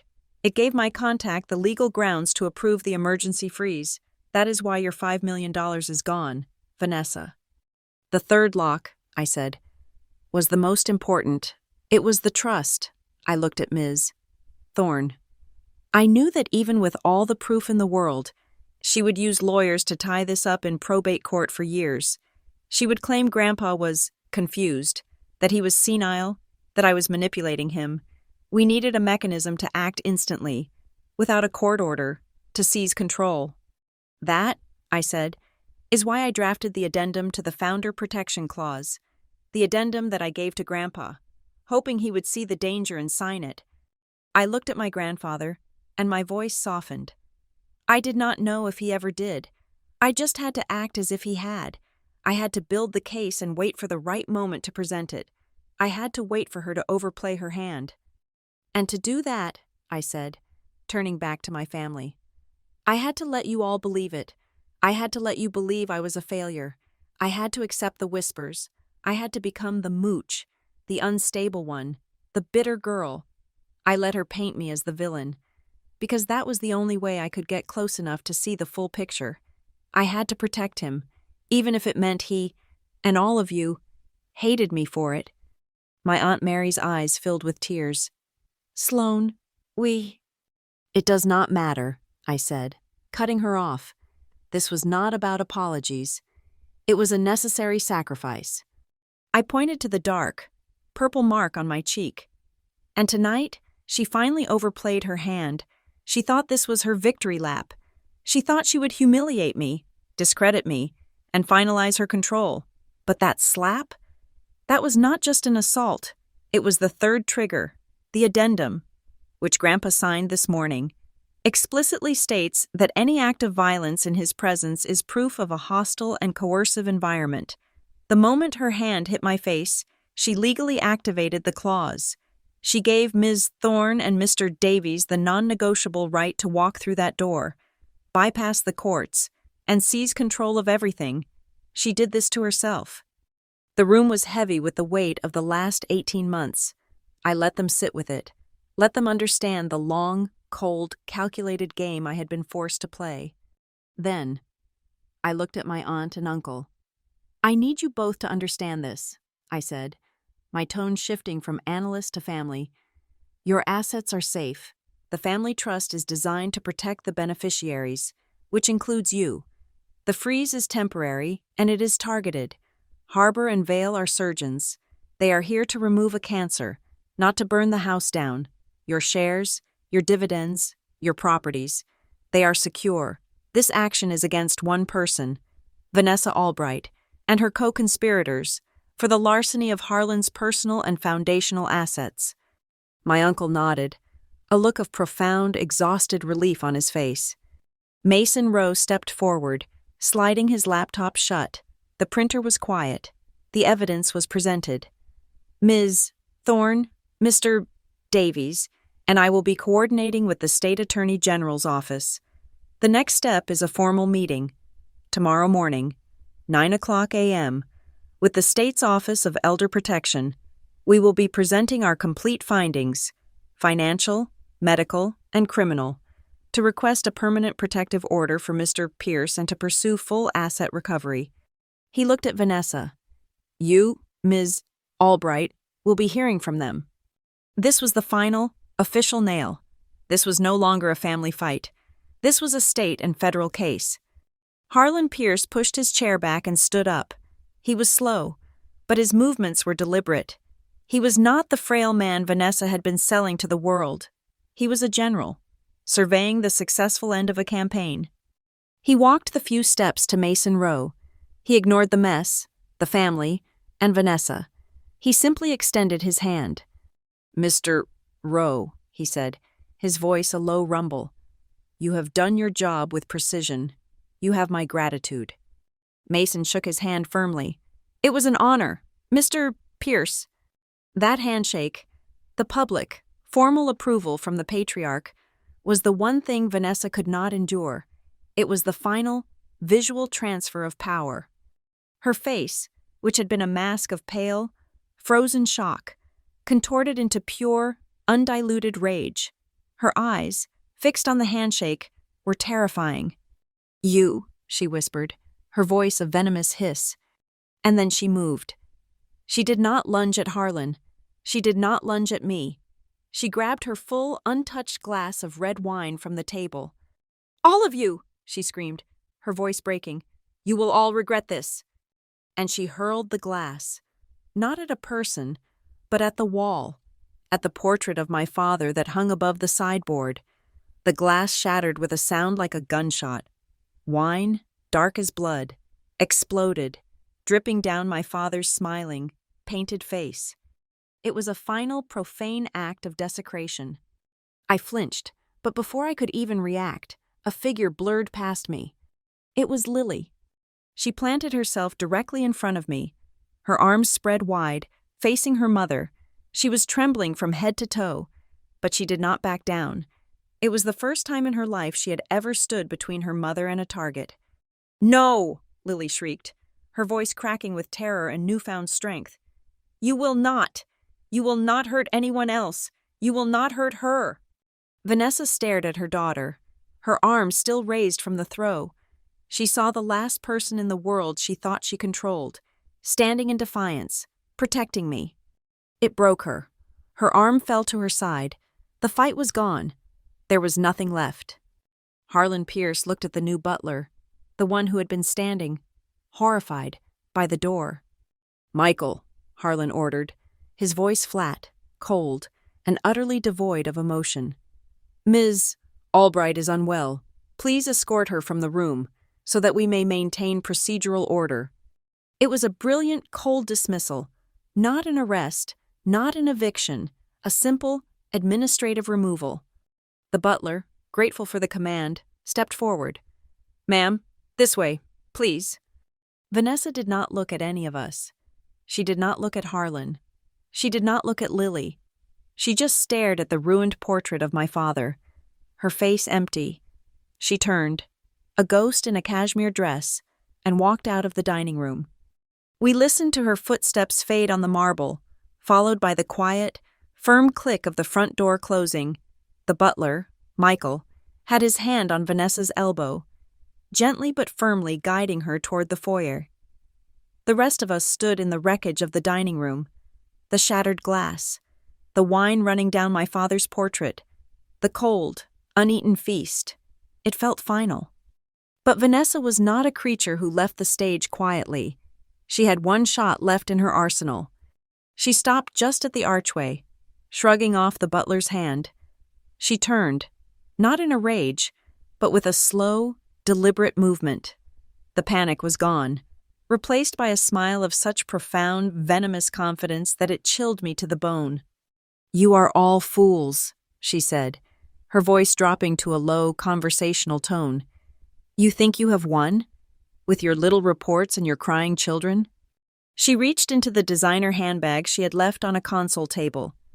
She pulled out a thick, blue-backed document, professionally bound. "You call me a thief," she said, holding the document up like a trophy. "You call me a conspirator, but do you know what the state of New York calls me?" She tossed the document onto the dining room table. It slid across the polished wood, scattering droplets of wine, and stopped directly in front of Harlan. "It calls me the primary beneficiary." My Uncle Robert stepped forward, peering at the cover. "What is this?" "That," Vanessa said, her smile widening, "is the new last will and testament of Harlan Pierce, fully executed, notarized, and filed with my attorney just last week." Ms. Thorne, the trust officer, stepped forward immediately and picked up the document, her gloved hands treating it like a hostile object. "It is quite simple, really," Vanessa continued, her voice light, as if explaining a recipe. "It supersedes all previous family trusts and estate plans. It leaves 80% of the entire Pierce estate, including this house, all liquid assets, and controlling interest in the logistics firm. To me," she gestured to Lily, "my daughter receives a generous allowance, of course, and the rest of you," she looked at me, my aunt, and my uncle, "are left with $1, each, a token, to prove he did not forget you." A new, cold silence fell over the room. This was not a small theft. This was the entire kingdom. "He signed it," Vanessa said, "of his own free will. He was so grateful for my care, so worried about Sloane's aggression, that he wanted to ensure I was protected, that the family was protected, from you." Mason Rowe, who had been silent, moved to Ms. Thorne's side. "May I?" Ms. Thorne handed him the will. Mason began to scan the signature page, his eyes moving with practiced speed. "It is notarized," Vanessa pressed. "It is ironclad. So, you can take your little freezes and your reports. You can have your little Thanksgiving drama. But, in the end, when he is gone, it all comes to me. The house, the money, everything, your entire investigation." She sneered at me. "Just secured my inheritance a little faster." "The notary," Mason said, his voice flat, still reading, "is a Mr. Gerald Vance." "A very reputable professional," Vanessa said smoothly. "The notarization states," Mason continued, "that this document was signed by Harlan Pierce, at this address, at 2:00 p.m. on Tuesday of last week, November 4th. "He was in a fine mood," Vanessa said, "very lucid." Mason looked up from the document, his eyes finding mine. He knew, and he knew I knew. "Ms. Thorne," Mason said, "if you would be so kind as to check the hospital admission records your team acquired." Ms. Thorne was already on her tablet. "Pulling them now," she read, her voice a monotone. "Harlan Pierce, admitted to the ER at 1:15 p.m. on Tuesday, November 4th, discharged at 5:30 p.m. The reason for admission was a severe hypotensive episode. Low blood pressure, I translated for the family. The kind of dizzy spell his altered medication was designed to induce." Mason looked directly at Vanessa. "At 2:00 p.m., the exact time your notary claims Mr. Pierce was here, lucid, and signing his new will. He was, in fact, in an emergency room bay, unconscious, with an IV in his arm." Vanessa's smile twitched. That is a clerical error, the date." "But it gets better," Mason said. He was back on his laptop, his fingers flying. "The notary? Gerald Vance." He hit a key. "Mr. Vance is not just a notary. He is a third cousin of a Mr. Julian Croft, your partner. And according to the incorporation documents for Larkspur Holdings, Mr. Vance holds a 12% equity stake." The room let out a collective sigh. It was not just a forgery, it was a conspiracy, top to bottom. The co-conspirator had notarized the fraudulent will that would have given them the entire estate, using a medical emergency they had created as the window to do it. "This document," Ms. Thorne said, pulling a large, red rubber stamp from her briefcase, "is the very definition of a product of undue influence and fraud." She slammed the stamp down onto the cover page of the will. The sound was like a gavel. "It is provisionally invalidated," she announced.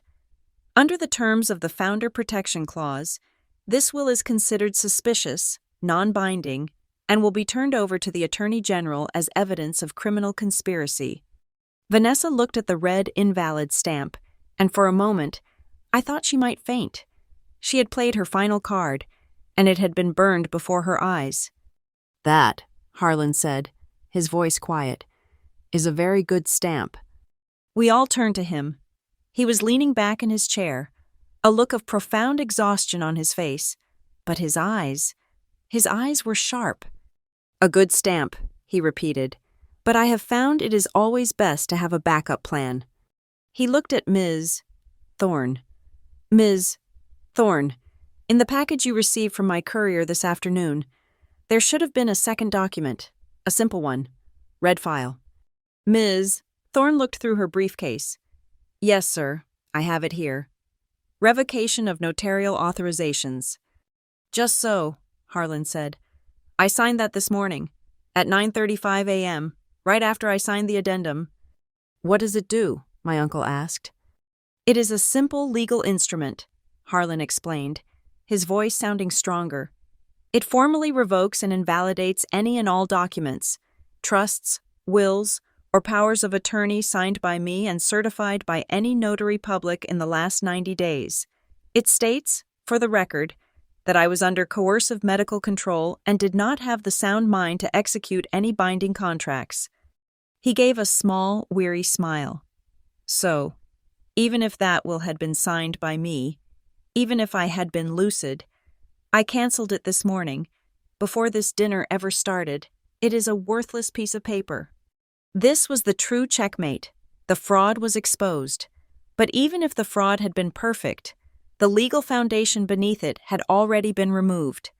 Harlan had not just been waiting for her to fall into the trap. He had already sealed the exit. The last bit of calculated light died in Vanessa's eyes. She was no longer a queen. She was not a strategist. She was just a common criminal who had been outthought. She looked toward the front door, the one she had walked through as a conqueror just hours before. The butler, Michael, was still there.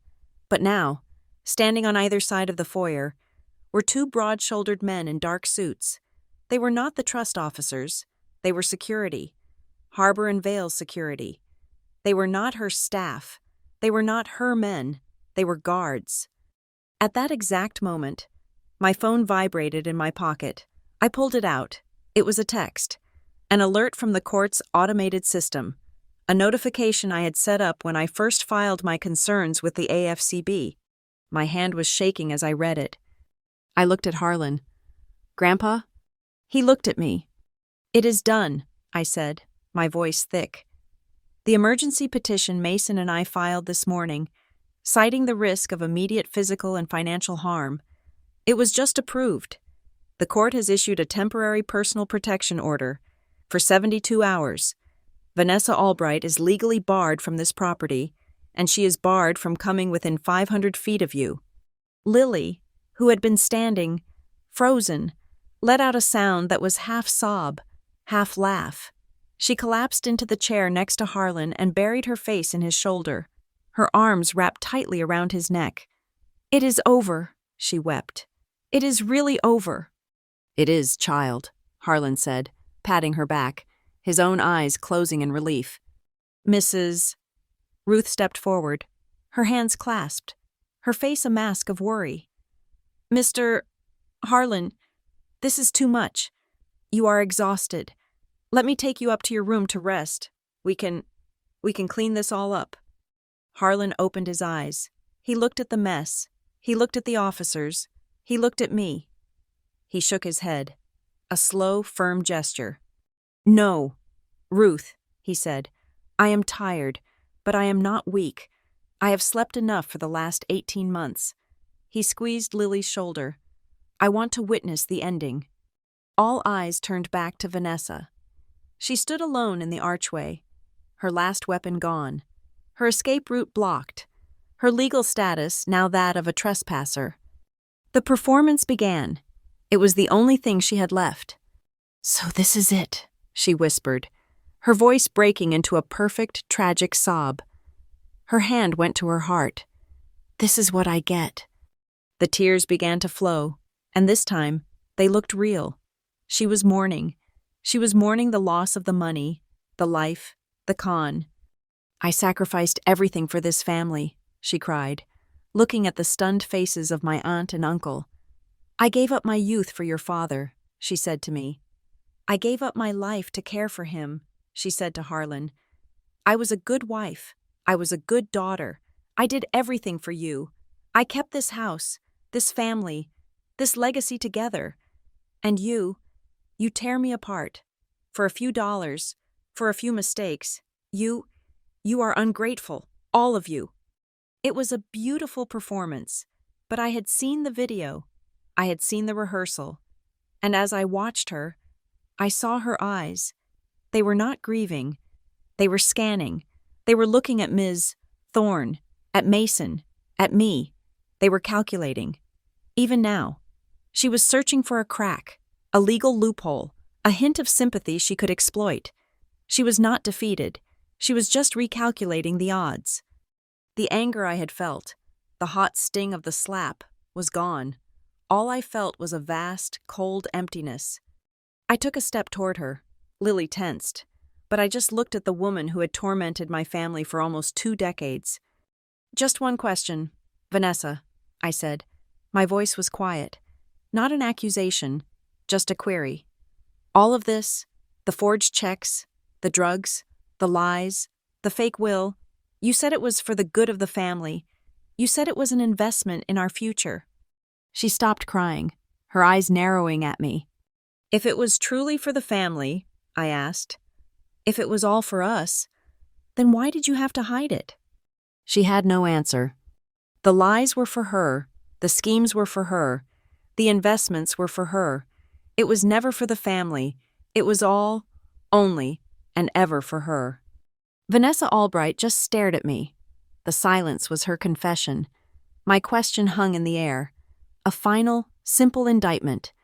If it was truly for the family, why did you have to hide it? Vanessa's silence was a complete confession. She had no answer. She had never had one. The calculating look in her eyes dissolved, replaced by a flat, empty gaze. She was done. Ms. Thorne, the trust officer, stepped into the void. She and Mr. Davies had been reviewing the stack of printed reports from Mason's briefcase. She now held a single sheet of paper. "Ms. Albright, Ms." Thorne said, her voice a cold, formal instrument. "Given the overwhelming evidence of gross financial misconduct, fiduciary breach, criminal conspiracy, and coercive control, Harbor and Vale Trust, under the authority of the Founder Protection Clause, is issuing the following temporary directives, effective immediately." She did not look at Vanessa. She read from the page as if addressing a courtroom. "On you are hereby removed, temporarily and pending a full judicial review, from all administrative, executive, and signatory positions related to the Pierce Legacy Foundation. All access codes, keys, and credentials are to be surrendered to us. 2. You are hereby suspended, effective immediately, from all board positions and roles within the Pierce family of businesses, including Pierce Logistics and all affiliated real estate holdings. You will not enter any company property or contact any employee." Each directive was a blade, severing the roots of the identity Vanessa had spent 16 years cultivating. She was no longer the director, the board member, the matriarch. She was just Vanessa, a subject under investigation. Mason Rowe stepped forward, his own work now complete. He placed his final bound report, thick, heavy, and meticulously tabbed, on the table in front of Ms. Thorne. "Ms. Thorne," he said, "this is the finalized preliminary brief for the AFCB. Along with my full forensic audit, it includes the medical reports from the independent pharmacologist, the signature analysis, the audio file transcripts, and the complete chain of custody for the digital evidence." He turned to the room at large. "This report is being formally submitted. Tomorrow morning, at 9 o'clock a.m., we, meaning the trust, my firm, and Ms. Keating, in her official capacity as an AFCB analyst, will be meeting with the Interagency Task Force. That includes the State Attorney General's Office, the Office of Elder Protection, and the Banking Commission. This is no longer a private matter, it is a state matter. The finality of it was absolute. Harlan, who had been watching this all unfold, nodded slowly. He had been a passive, drugged victim for months. Now, the iron returned to his spine. "This chaos," he said, his voice gaining strength, "is over. My house will be put back in order." He looked at Mrs. Ruth, who stood by the door, her hands clasped. "Ruth, I know I have no right to ask, but this house needs you. I need you. I am asking you to return as head of this household, if you will have us." Mrs. Ruth's eyes filled with tears, but she nodded, a sharp, determined movement. "I will not let her be the one who drove me away for good. Mr. Harlan, I will be here." "Good," Harlan said. "You will coordinate with Ms. Thorne. My care plan is to be changed, effective immediately. I want a full medical evaluation by an independent physician, someone from Mount Sinai, someone with no connection to this family." He looked at the new butler, Michael. "And I want real nurses, certified, vetted by the trust, not by an agency. And Michael, I want cameras, in all the common areas, legal, visible, and recording. We will have transparency in this house from now on. We will have accountability." Lily, who had been holding his arm, looked up at Ms. Thorne, her voice small but determined. "Those papers, the ones she made me sign, the ones from March, after he fell. I will testify. I will tell the court, I will tell anyone, that she threatened me, that he was unconscious. I will do whatever it takes to make sure those forgeries are nullified. Forever." My Aunt Mary, who had been watching this, pale and silent, finally spoke. "Harlan," she said, her voice trembling. "My God, we had no idea. We just listened to her. We thought Sloane was the problem." She looked at me, her face crumpled with shame. "Sloane, It does not matter," I said, cutting her off gently. This was not the time for apologies. "We will help. Harlan," my Uncle Robert added, finding his voice. "We will stay. We can, whatever you need." Harlan just nodded, accepting their clumsy late support. He was too tired to hold their weakness against them. Then he turned to me. He looked at the angry purple mark on my cheek. His eyes, clear now, were filled with a profound, terrible regret. "Sloane," he said, his voice thick. I just waited. I owe you more than thanks," he said, his voice rough. He looked at the family, forcing them to be witnesses. "I owe you an apology. I let her do this. I let her poison me against you. I heard the whispers. I heard the lies about your instability, your jealousy, and I allowed myself to believe, even a small part of it. I let her isolate me from you. I was an old man, and I was a fool." "You were a victim, Grandpa," I said. "I was," he agreed, "but I was also a fool. The trust will compensate you for your expenses. Mr. Rowe, your firm will be paid in full, with a bonus. And Sloane, the foundation owes you a debt." I shook my head. "I do not want a reward. Grandpa, I did not do this for money. I did this for you. I did this for my father." I looked at the wine-stained portrait on the wall. "The money. The $5 million from the Cayman account. Anything else Mason recovers from Larkspur Holdings. I have one request." "Name it," he said. "Put it back," I said, "but not in the general fund. I want every penny returned to the Eliza Pierce Scholarship Fund." My aunt gasped. The Eliza Pierce Fund was my grandmother's legacy, a small, almost forgotten scholarship for nursing students. "Let the money she stole from your care," I said, "go to pay for the education of real ethical nurses. Let it build something good." A slow, proud smile spread across Harlan's face, It was the first real smile I had seen from him in years. "Your grandmother," he said, "would have liked that. So be it. Ms. Thorne, you have your directive." Vanessa had watched this entire exchange. She had seen the new order established. She had seen the family regroup. She had seen me, not just vindicated, but honored. And she saw her last, desperate chance. Mr. Davies stepped toward her, holding a folder. He was all business. "Ms. Albright, this is a formal summons to appear before the State Commission tomorrow morning. It is also," he added, holding up the second document from the court, "a copy of the temporary restraining order. As you have been served, you are now legally required to vacate these premises immediately. You are barred from coming within 500 feet of Mr. Pierce. You will be allowed to return, with a police escort, tomorrow at noon to retrieve your essential, personal belongings. That is all." Vanessa looked at the papers. She looked at Mason. She looked at me. The tears were gone. The calculation was back. "This is a mistake," she whispered, her voice a low, desperate hiss. "All of you. This is messy. A public fight? Think of the stock. Harlan. Think of the press, the family name. They will destroy you. They will destroy the legacy." She turned to Mason, her eyes pleading, negotiating. "We can make a deal. Right now, I will walk away. I will sign a non-disclosure agreement. I will disappear. Just let me keep a portion, a small percentage, for my time, for Lily, for my silence. We can make this all go away. No press, no scandal, no one ever has to know."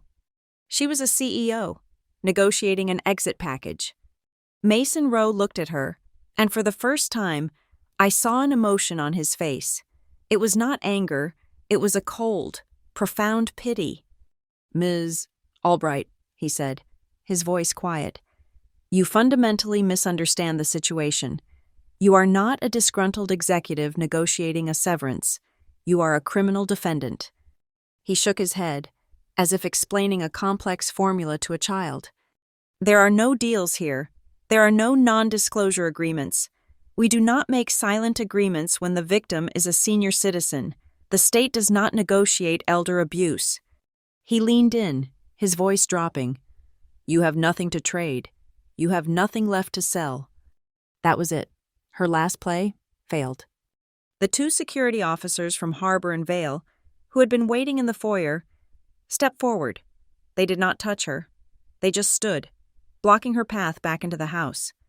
"Ma'am," one of them said. It was over. Harlan, who had stood to thank me, now moved back to his seat at the head of the table. He looked at the Patek Philippe, still sitting on the dark wood. He picked it up. Slowly, with a steady hand, he fastened the leather strap back around his wrist. The quiet click of the buckle was the final sound. The signal that had started the hearing now declared it closed. He looked at the ruined table, the cold turkey, the congealed gravy, the shattered glass, the wine-soaked portrait. "Mrs. Ruth," he said, his voice full of a sudden, deep weariness. "Michael, please, clean this." He pushed his chair back. "We will resume our dinner." He looked at me, at Lily, at his shamed relatives, in the breakfast room. He stood, and we all stood with him. We filed out of the ruined dining room. Ms. Thorne and Mr. Davies stayed behind, coordinating with Mason, their voices low, their work just beginning. The security guards escorted Vanessa out into the cold night. The family, what was left of it, gathered in the smaller, warmer breakfast room. Mrs. Ruth brought out a tureen of soup.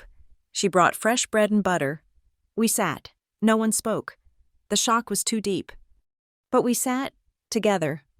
And at the head of the table, the seat where Vanessa had sat just hours before, beaming in triumph, there was now only an empty chair. The morning after Thanksgiving, the world felt too bright, too cold.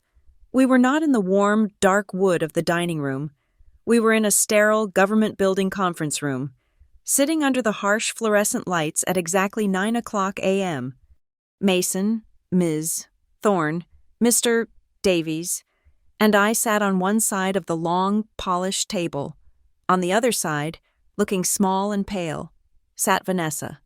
The court had appointed her a public defender, a young, earnest-looking man who was clearly out of his depth. Vanessa, I realized, still believed this was a civil matter. She thought she was here to negotiate an exit package. Her defender opened by offering a full and complete return of all disputed funds, in exchange for a civil settlement and, of course, a non-disclosure agreement. Mason just smiled, a thin, dry smile. He slid his final bound report to the head of the table. Seated there were not just the trust officers, but a senior agent from the state's Elder Protection Division and, crucially, an investigator from the State Attorney General's Tax Fraud Unit. "We are well past that," Mason said.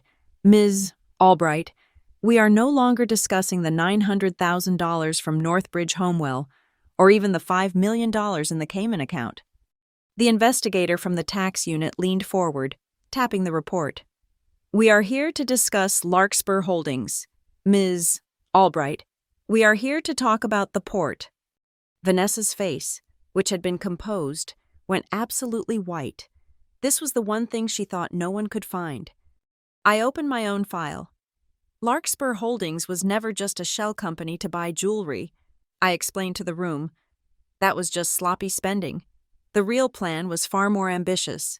18 months ago, Vanessa authorized a capital investment from the Foundation's endowment for $3 million to purchase a controlling interest in a small, private shipping port down in the Gulf. Vanessa's new lawyer looked utterly bewildered. "A port?" "It is a classic, high-level money laundering mechanism," the tax investigator said, his voice flat. "You control the port, you control the manifests, you can inflate shipping costs, you can create phantom cargo containers, you can invoice shell companies for docking fees. It is a washing machine for illicit cash. And she bought it using tax-exempt funds from a charitable foundation." Vanessa finally looked at me, her eyes wide with disbelief. "How?" she whispered, her voice hoarse. "How did you find that? It was coded as port fees. It was buried." "I know," I said. "My father ran a logistics empire. Vanessa, I have been looking at port fees since I was 12 years old. Your port's fee schedules were off by 2.3% compared to every other port in that region. It was another rounding error. You got sloppy. Again." The tax investigator leaned back in his chair. "Using a nonprofit's funds to secretly purchase a for-profit commercial entity, which is then used as the primary instrument in a conspiracy to commit wire fraud and tax evasion? That is not a civil dispute. Ms. Albright, that is racketeering." She finally understood. She was not fighting for her inheritance anymore. She was fighting to stay out of federal prison. The fallout was swift and total. The state unsealed its criminal indictment. Vanessa's personal assets, the ones she had acquired both before and during her marriage, were frozen. The fraudulent will, stamped invalid, was entered as Exhibit A in the conspiracy case. She was facing a decade of charges. While the state began its slow, grinding work, Harlan began his. 2 days later, he called a new family meeting. It was just me, Lily, and my aunt and uncle, gathered in his study. The air was clear. "The old way of doing things is over," Harlan announced. His voice was firm, lacking the tremor it had held for so long. "There was too much blind trust, too much unchecked access, and zero accountability. That ends today." He slid a document across his desk to me. It was a new corporate authorization.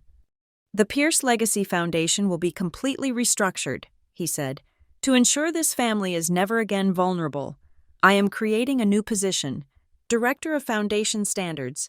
The role will be yours. Sloan." I was stunned.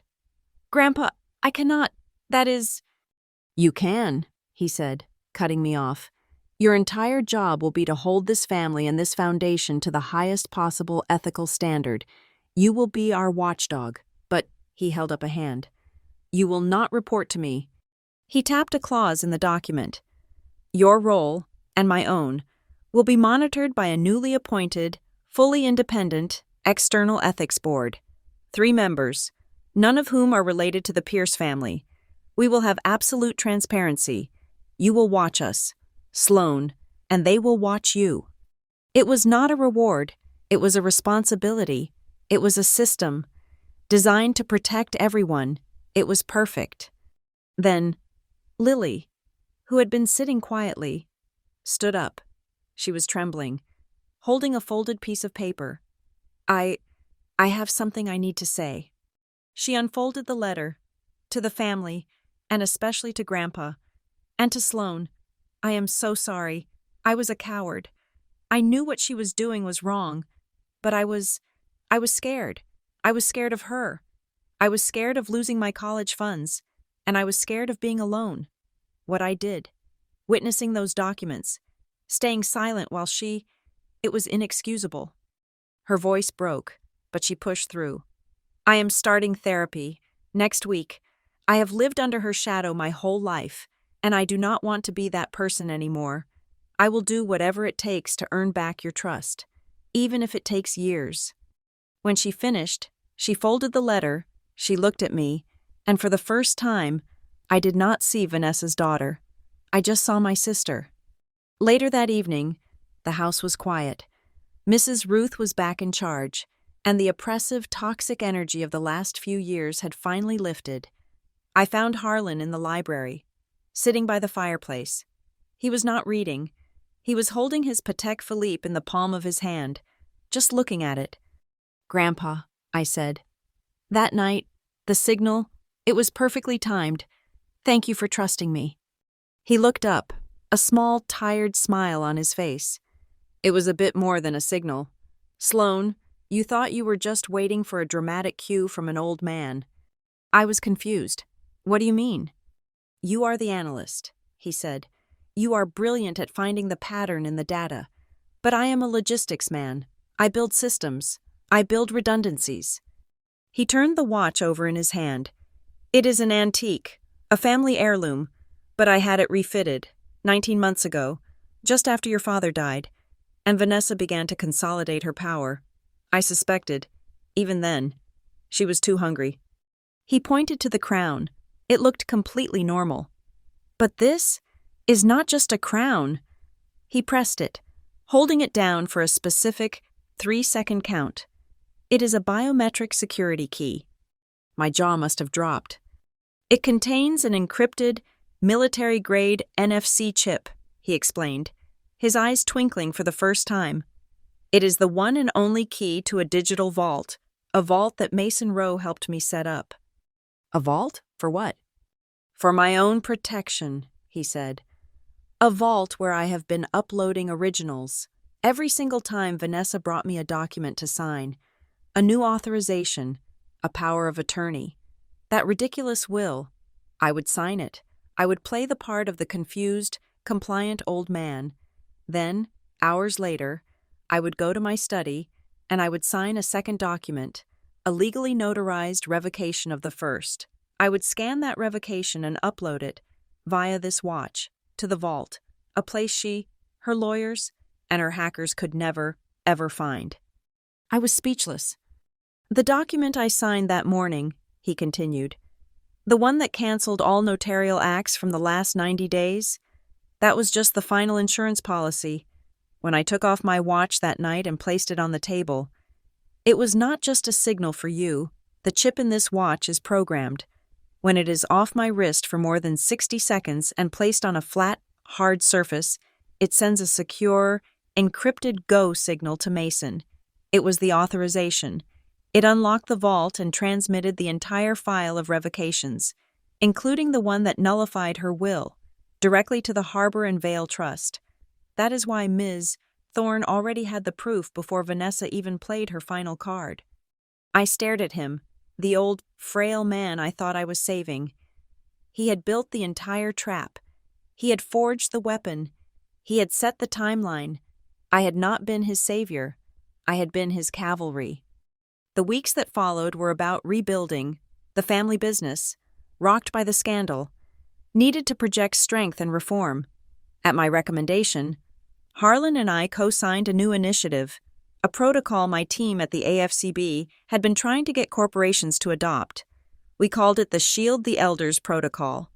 It was a new set of corporate governance rules, implemented immediately across all Pierce holdings. It mandated third-party audits for all executive-level expenses, dual authorization requirements for any transaction involving a senior officer over the age of 70, and mandatory annual training for all managers in spotting the signs of financial coercion. At the first board meeting to ratify it, Harlan stood up. He looked at the room, and then he looked at me. "Before we vote," he said, his voice carrying in the boardroom, "I want to make a public apology to my granddaughter, Sloan Keating. For over a year, I allowed this family and this company to be poisoned by lies. I doubted her. I listened to whispers. She had a choice. She could have walked away from this family, and no one would have blamed her. Instead, she chose to tell the truth when it was the hardest, most dangerous, and most isolating thing to do. She did not just save me. She saved this company, and I will not forget it." That Thanksgiving, a year later, we had a makeup dinner. It was just the four of us: Harlan, me, Lily, and my aunt. My uncle, deeply shamed by his silence, was traveling. It was quiet. We ate in the kitchen, not the formal dining room. We ate simple food. We talked, and the empty chair, where Vanessa would have sat, remained. It was a silent, permanent reminder of the price of greed. I did not feel triumphant. I did not want revenge. I had seen a system that was broken, a system that had allowed a predator to flourish. My goal was not to destroy Vanessa. My goal was to build a system of rules so that another Vanessa could never, ever rise again. The ending was quiet. The court approved a permanent, lifetime protective order for Harlan. The Harbor and Vale Trust appointed an independent, permanent monitor to oversee the foundation. Harlan was safe. The legacy was secure. My story ends where it began, with my grandfather, sitting in the library. He is reading, the firelight catching the silver in his hair, and on his wrist, the steady, quiet, reassuring tick, tick, tick of his Patek Philippe. It is no longer a symbol of power to be controlled. It is a symbol of a family that is, at last, protected. Thank you so much for listening to this story. I am so curious to know where you are all tuning in from. Please, let me know in the comments. I would love to hear your thoughts and chat with you. And if you enjoyed this, please do not forget to subscribe to Lila Revenge Stories, like this video, and give it a huge boost by hitting that hype button so more people can hear this story.